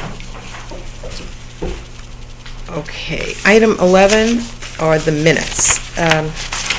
Is there a motion to approve the September 29th minutes of the special joint meeting of the Boards of Selectmen and Finance? So moved. Second. Any questions or discussion? Not, all those in favor? Aye. Thank you. Is there a motion to approve special joint meeting of the Boards of Selectmen and Finance for October 15th, 2015? So moved. I'll second. Any questions or discussion? Not, all those in favor? Aye. And I have to I'll abstain because I abstain. wasn't there. Right. Joe and I. Oh, okay. That's it. 15? So, Yeah. I went on the other one. okay, so, Second tour. right now, we're on October 15th. Let's do again, how many ayes are there for October 15th? Aye. Actually, Tony? Maria and Ellen? Beth and I weren't there. Wait, Okay. this was the tour? Yeah, the I wasn't two. there. The first tour. No, I think it was just Ellen and I from this group. In the second. Right. First tour? Right, it was the first tour. Okay, the first one was Ellen, Beth, Susan, Joe, and Maria. No. No. I had a death in the family. I had No, to- Susan. No, it's just you. I only, it was only you and Tony at Right. the first one on the Okay. 15th. That's right, that's I right. went to the second one. You were at the second. According to this, in attendance, First Selectman Ellen Skeletor, Selectman Tony what date? Anastasio. 15. October 15th, Board of Finance Just members two Sandy people. Stein, David King, Paul Kruko. So it's just you and I. Right. Right. On the 15th, that was, Right. that's the Right. second one, that's, okay. Well, that's the No, that's first the one. It was first the one. first Second one was the officially. 23rd. That's Oh, the you're, first. we're talking about the tours of the country club. Oh, I'm on the wrong First other one, one, right. I'm sorry. It's I'm okay. sorry, got it. First, Got it, yes, sorry. correct. Okay, we're going to do this again.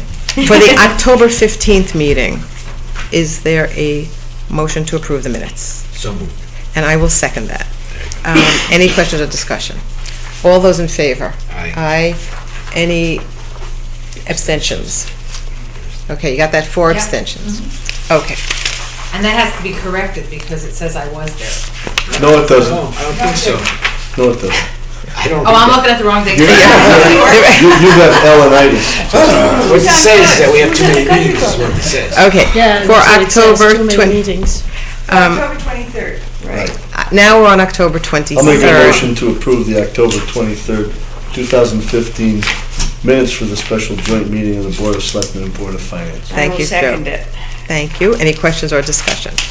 If not, all those in favor? Aye. Aye. I abstain, Jerry. And Tony abstains. And Yes. And Maria abstains? No. That was a she's yes. But yes, Maria's a I'm yes. sorry. Just tell me, Okay. was The I only there? abstention, I wasn't. No, you No, weren't I there. wasn't there. I'm You were I said the abstaining. first one, not the second one. Okay.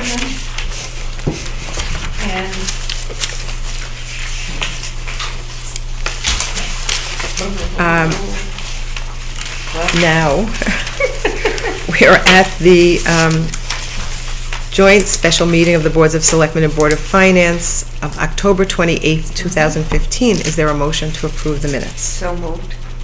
Second? Second. Any questions or discussion? If not, all those in favor? Aye. Any opposed or abstentions? Okay, good. One little typo, which I'll shoot over. I already talked to you about it. Yep. Thanks. Thank you. All right, item 12 is the town clerk's report. I will move to acknowledge receipt of the town clerk's report. Is there a second? Second. Any questions or discussion? Not, all those in favor? Aye. Anyone opposed or abstaining? Item 13 is the first selectman's report. I have some things to report, and I would like to start with something that's sort of atypical for the report, but given what's been going on at the national level and the rhetoric that I think many in certainly our town and our state and our nation find contrary to our values as Americans, I do want to say that as the first selectman of the town of Woodbridge, I reject unequivocally the rhetoric at the national level that condemns and calls for unconstitutional action against immigrants and persons of faith. And I believe I can state that our town welcomes people of all faiths and national origins, and we value diversity of people, religions, beliefs, and ideas. And I think that's very important for us here in Woodbridge at the local level and up to the national level. And there have been other municipalities that have made their feelings known about it, and I think it's important for us as well. So that's your, I mean, at the end, I am not municipalities, but this other is your- municipalities have, but I've made this is my feeling about rejecting that, but I do think I can speak for the town that we welcome people of all backgrounds, religions, and faiths. Can I thank you for that? Yes. Thank you. You're welcome. Thank you. Well stated. Thank you. With respect to upcoming events, I want to remind everyone that tomorrow night is Woodbridge Night at Long Wharf Theater. The play is Measure for Measure. It's got a terrific review in the Hartford Courant. Apparently, it's a delightful production. There is a reception from 6:30 to 7:30 for Woodbridge residents at Long Wharf Theater, and the play is at 8 o'clock. If you haven't gotten your tickets, I think there are still some available at a discounted price. Last year, the reception was delightful, and I certainly encourage people to attend. It's a very nice community event for us to be at Long Wharf. I've seen the play. Oh, you saw I it? was there at opening night, and it's, The Long Wharf production? Yeah, the Long Wharf I'm production. so looking forward to it. I read the review. It's quite delightful. You shouldn't miss it. Oh, Yeah. thanks, Maria. But general, all their productions are amazing. Maria, We're so come back lucky. again tomorrow. A little too much Shakespeare twice. I also What's attended. yours is mine, and mine is yours. That's all I can tell you. Come to the reception. We are doing this collaboration through the library, and they've done quite a bit of programming around it. The first thing was a presentation by the show's costume designer, which I attended, and was just fascinating and told a lot about this group, and the costume design was very, very interesting. A microgrid update. The Siting Council inspection of the fuel cell site at the high school was last week. I attended that. Tony and I went over, and Terry Gilbertson was there, and someone from the high school. The Siting Council people who were there seemed very positive about the project, and tomorrow is the decision by the Siting Council.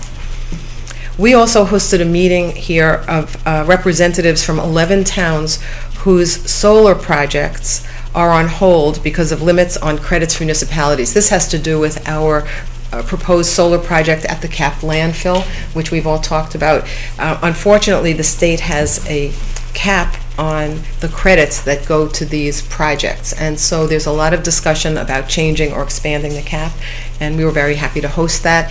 I want to thank Senator Crisco for attending. Also, the leaders of the General Assembly's Energy and Technology Committee were here to hear from the towns, so that was very helpful. With respect to economic development, Betsy and I went to Birchwoods at Oak Lane, which is the restaurant there. It's a family business and doing very well, particularly with events. Betsy, I think she said she had some... Something like 50 events already scheduled for 2016. Right, many weddings and other events, so she's doing very well over there. Also, Jody Allant and Jamie Scott, the chair and vice chair of the Economic Development Commission, and I met with Bill Purcell, who is a Woodbridge resident and the director of the Valley Chamber of Commerce, to talk about ideas for our town and how we can work together. And he's had a lot more experience. They have a professional staff and help us think about economic development. There were many, many community events as the holidays approach, some related to the holidays and some not. We had our annual Veterans Day ceremony. It was in the center gym because of the weather, and I want to thank again Barry Joseph, Susan Antonazzi, the Police Honor Guard, and the Soufrine family who presented the wreath. It's a very solemn event in Woodbridge and very moving for everyone who attends. I think many of the selectmen were there and would agree that it was. Our Wisdom of Woodbridge lecture series is continuing, very successful. The second lecture has taken place. It was Rob Klee, who lives in Woodbridge. He's the Commissioner of Energy and Environmental Protection.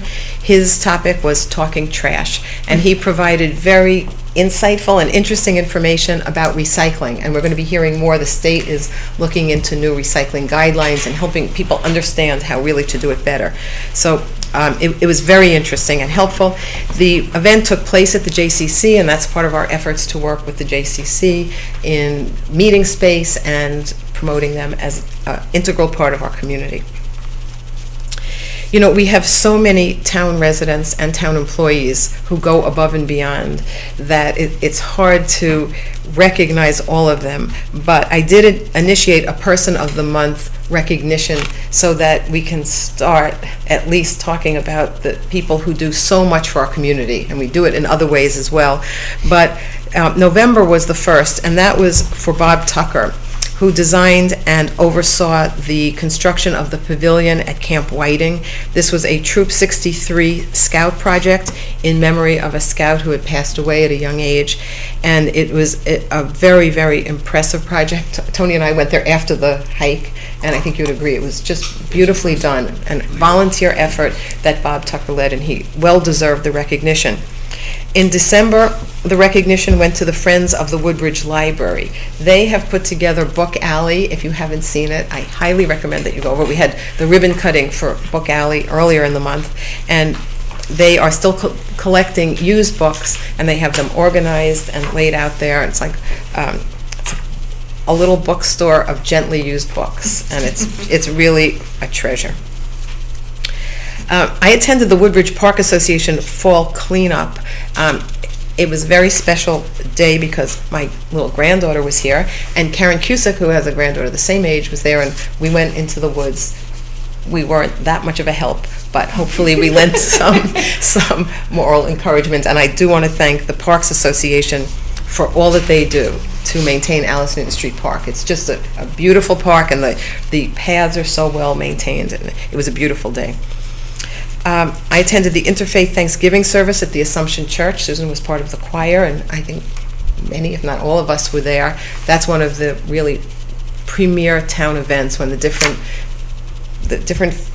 churches and synagogues come together. Rabbi Shapiro gave the sermon, and it was a beautiful event.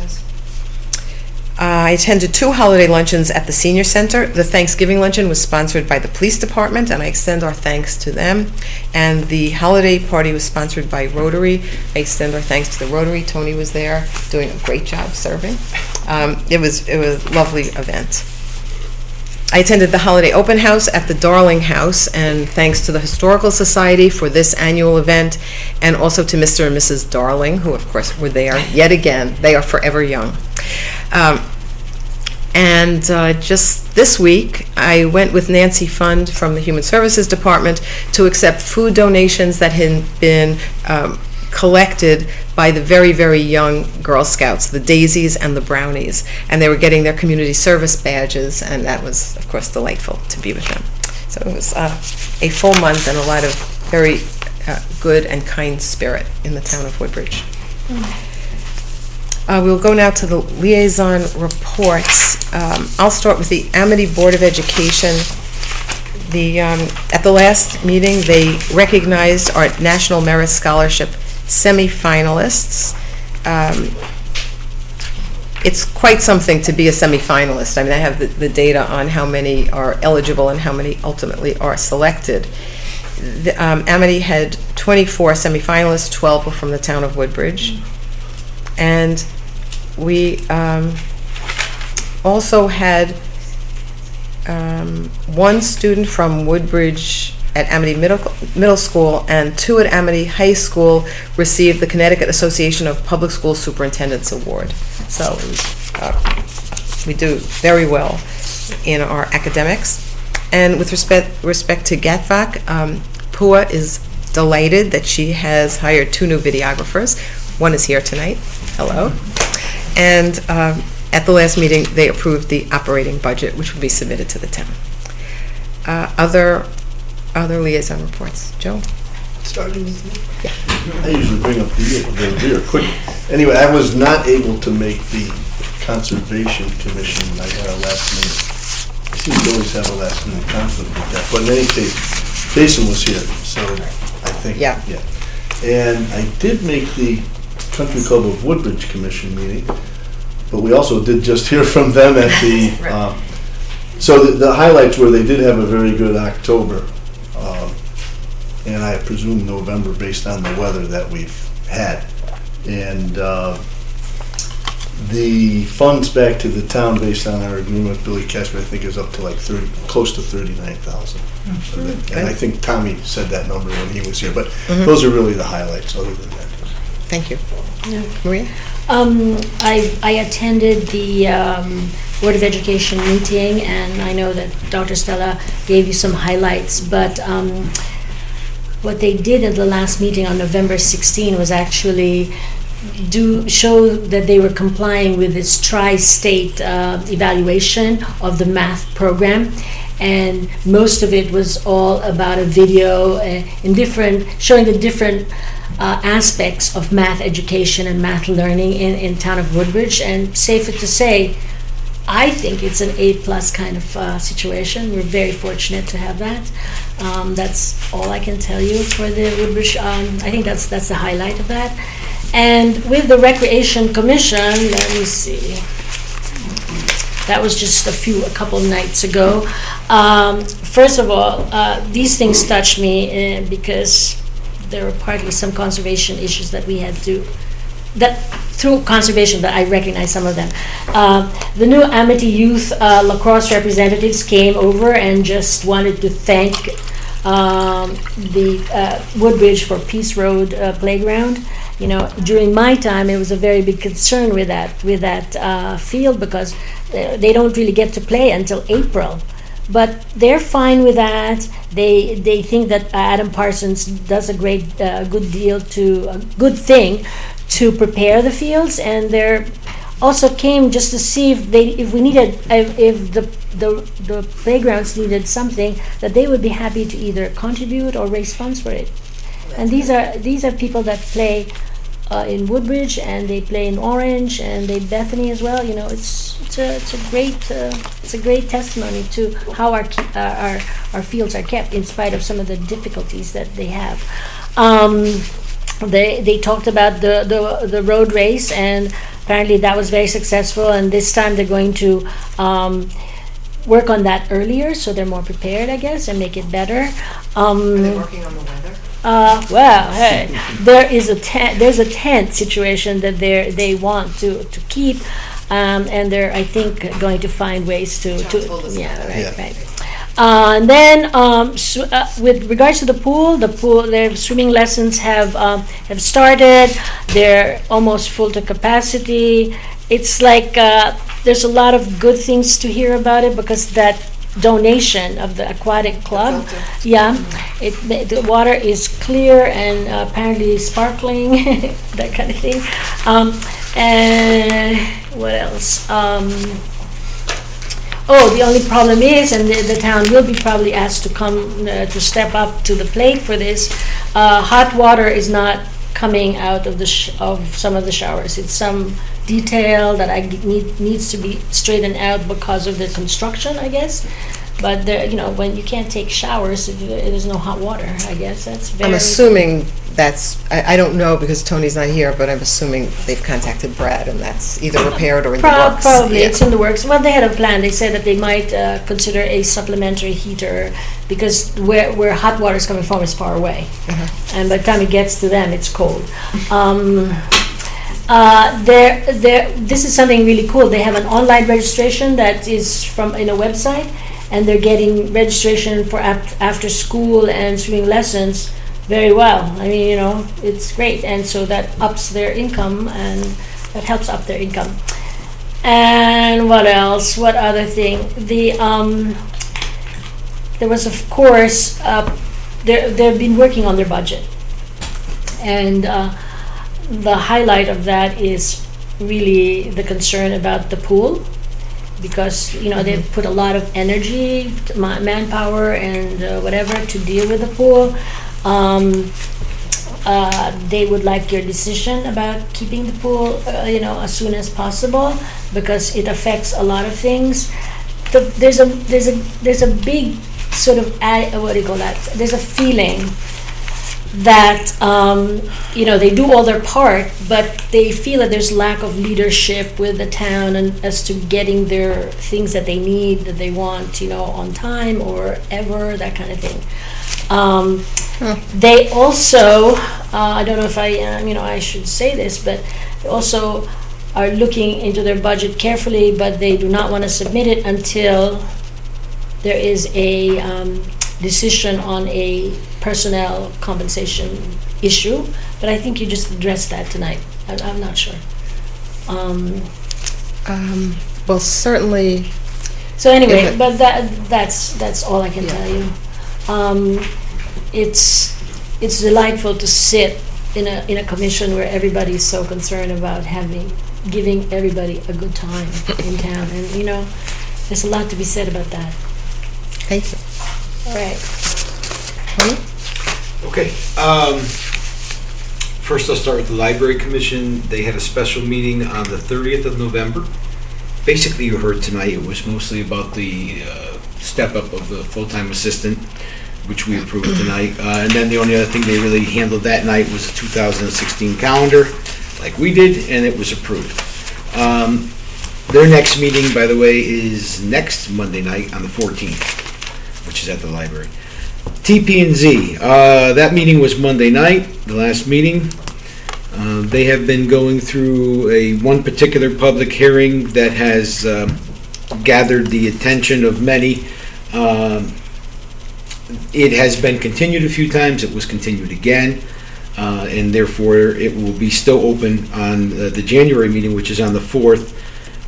There's a developer developing a piece of property that has caused some concerns of neighbors, and that developer is now requesting a new permit because their development time ran out as far as the permit. So it is considered a new permit, and this time around they're asking for blasting as well. And there is many concerns of neighbors, and unfortunately this is about the third meeting they've had with this group, and for one reason or another, they have not been able to get their experts into the meeting. So the developer himself and the geo-study expert that was expected, and the reason it was postponed the month before, they, according to their attorney who presented, forgot the night of the meeting and were sleeping, and one of them can't drive at night, so they couldn't come. So the good news for the residents is it gave them more time to speak. There were more than probably a dozen residents of the town who spoke. The meeting went hours. The only thing other than that, which is still open public hearing, was there was a resident from Hazel Terrace who has a concern and an issue, and some of us have gotten a report or a handwritten letter. Her concerns were over a dance studio that was given a permit or change of usage for the building at one point for her particular business or their particular business. And parking for people coming in and out of the dance studio has caused a lot of concerns for the couple of neighbors that are there. They've been parking on their property and then, in her estimation, trespassing, and she's had to call the police a few times and other things. The TP&Z let her know that probably wasn't the proper place for her to go, and they assured her that probably the better place to go was the police commission, and because the police really in this town run our parking and traffic. I gave her information for the police commissioner, the police commission chairman, and also Deputy Chief Stewart, so that maybe she can attend the January, I believe it's 4th meeting, or January 7th. Which is their next meeting, and so she's going to contact those people and move forward with it there. And that's really it. That's what happened at CPC. Thank you, Tony. I wonder, this is not a liaison thing, but I wanted to tell everybody that I attended that COAST workshop, which is the Council of Small Towns, and found some really interesting things. They talked about this is a body that watches out for municipality issues and legal issues, etc. And their first topic was FOI, and I have something to say about that, but I don't want to explain it tonight. But they recommended something that I wanted to ask. I want to ask Ellen or the board to give every single one of us a Woodbridge email address because it gives a layer of protection on our emails. And also, Maria, let me just suggest, if you want to bring that up as a Yeah. topic, why don't we bring it up? We'll put it on the agenda and talk about it. Sounds great. If Okay, you, then there was things about, bonding, when towns bond and what goes on into that, and it was very interesting. Then there was also the Office of Policy and Management have now several initiatives which they will fund for towns, but the operating word is collaboration. If you collaborate on With certain other issues, towns. you might be able to get funding for initiatives. And one of them is something that is close to us, animal shelters. yes, we follow costs very closely. It's Yeah. great that you went. There's so much to learn, and Betsy is It's on so top cool. of those. And, we're- yep. and the person in charge of this, I was sitting with him because the networking is also important, I Mhm. guess. He was the former mayor of Hamden, and I was sitting with Bethany people across the street, and Bethany apparently is very thankful to the governor. Well, they're not very sure, but at that time, it was they were having a special session on the budget. Yes. That was going on as well, and the first selectman's name, Derry Gorski. Yeah. She's very thankful that they're not taking away the state The police, the troopers. And it was brought to my attention that the troopers not only help them, but they also have also helped Woodbridge. Apparently there was a very recent incident where some drug addict came, left his car in some corner, and the troopers came in to help the Woodbridge police. And so that was interesting. It was very inspiring and gave me a lot of energy. Also, there were three mayors that spoke, or I don't know if they're selectmen or mayors, that spoke to just inspire people and tell them what they do that makes them be elected. Great. Thank you, And Maria. that was fun. Thank you. Yeah. That's nice that you went. Yeah. Beth? Sure.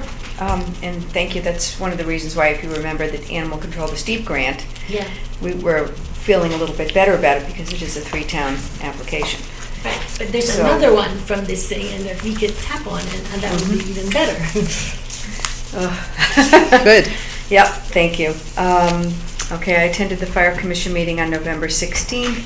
They're watching their budget closely because we do, as we heard from the chief, an aging fleet, and they're watching their repairs and maintenance line item. Other than that, everything's going well in their budget. Engine 9, which we also heard about during the presentation, has gone out for service. We approved some money from contingency last month for that. 4 of the firefighters went out to, I think it was Minnesota, to look at the new 7, which is on its way. I think we're going to get that soon. Santa and Mrs. Claus will be at the Senior Center with the Rotary Club this coming Saturday. And they'll be at the firehouse on the 19th. And then Operation Santa on the fire trucks is next Tuesday, the 15th and 16th. The proposed capital budget was amended, and they did approve that for submission, and I guess we already saw it, so anyway. Old news. They are working on their operating budget, and hopefully we'll have that ended early January. The new aerial device to aid in search and rescue, especially in areas like West Rock and our many trails, has arrived. That was partially funded. It's a small thing. It was partially funded by the Fire Association. And the commission received and approved the names of those chosen for the new ladder truck committee. A lot of this we kind of heard about during budget, so sorry. I did attend the November 18th meeting of Inland Wetlands. Most of the applications were routine. 2 items of interest. Massaro Farm was there. You remember that Farmer Steve came to talk to us about the trenched irrigation system for the farm crops, and we had already approved him going there, and the agency, because the application came that night, can't approve it that night. They have to wait a month, so hopefully it'll be approved in January. And there's the Crestview Lake Association has been here before with us. Mr. Gearing had come a couple times to us about problems with they wanted to dredge the channel and a delta in a lake up there, and after a lengthy discussion, the Inland Wetlands Agency is really looking for specifics about what the association wants to do. So they've sent him back. They didn't deny the application, they just asked him to withdraw it, which he did, and it will be brought back when he has more specifics. And then this past Monday night, I went to Human Services, and The new bus has been insured and registered, and the 2000 bus was returned to the Greater New Haven Transit District. 29 Woodbridge households received Thanksgiving baskets, and over 30 families will receive holiday baskets on December 17th, so canned goods and all that stuff. It's really amazing what they get done. No one will be without. Net proceeds from the holiday fair were over $7,000 compared to, it's about $3,000 from last year. I think moving it upstairs and having a lot more items, they did very well this year. 120 were, you mentioned the Thanksgiving lunch, I guess, and they talked about how well that went. PD sponsored, and Youth Services got a check from AT&T for $15,000, which is a grant that will give them 2 years for Youth Services to operate a career readiness program for youth in the town. And the next meeting of that group is January 4th, and I just want to wish everybody a happy holiday season. Thank you. First, I want to say that I concur in the statement that Ellen made about setting a tone for this community, not only for the residents, but any child who attends our school system or any young adult who attends our school system. They need to know that this is the tone that at least has been openly expressed, and I concur, and I thank you for making that statement. Thank you. Police Department, I was unable to attend the meeting because of our capital budget. However, I do know that they have set their 2016 meeting schedule, and they've approved that, and they are setting up the resume review process and protocols for the search for the new chief. The CUPOP is continuing to discuss the standards associated with the Fitzgerald property. They are gathering data from other towns and how they treat various kinds of passive recreational space. And I wasn't able to attend economic development, but you did hear from Ellen what's going on with that. That was also because of the capital budget meeting, and their minutes are not yet posted, so I don't exactly know what happened at the meeting. Did CUPOP, do you have any sense of timing when they'll be reporting back? I do not. Anything else? If not, is there a motion? Is there a second? And happy holidays, everybody. We may see each other again. All those in favor? Aye. Thank you.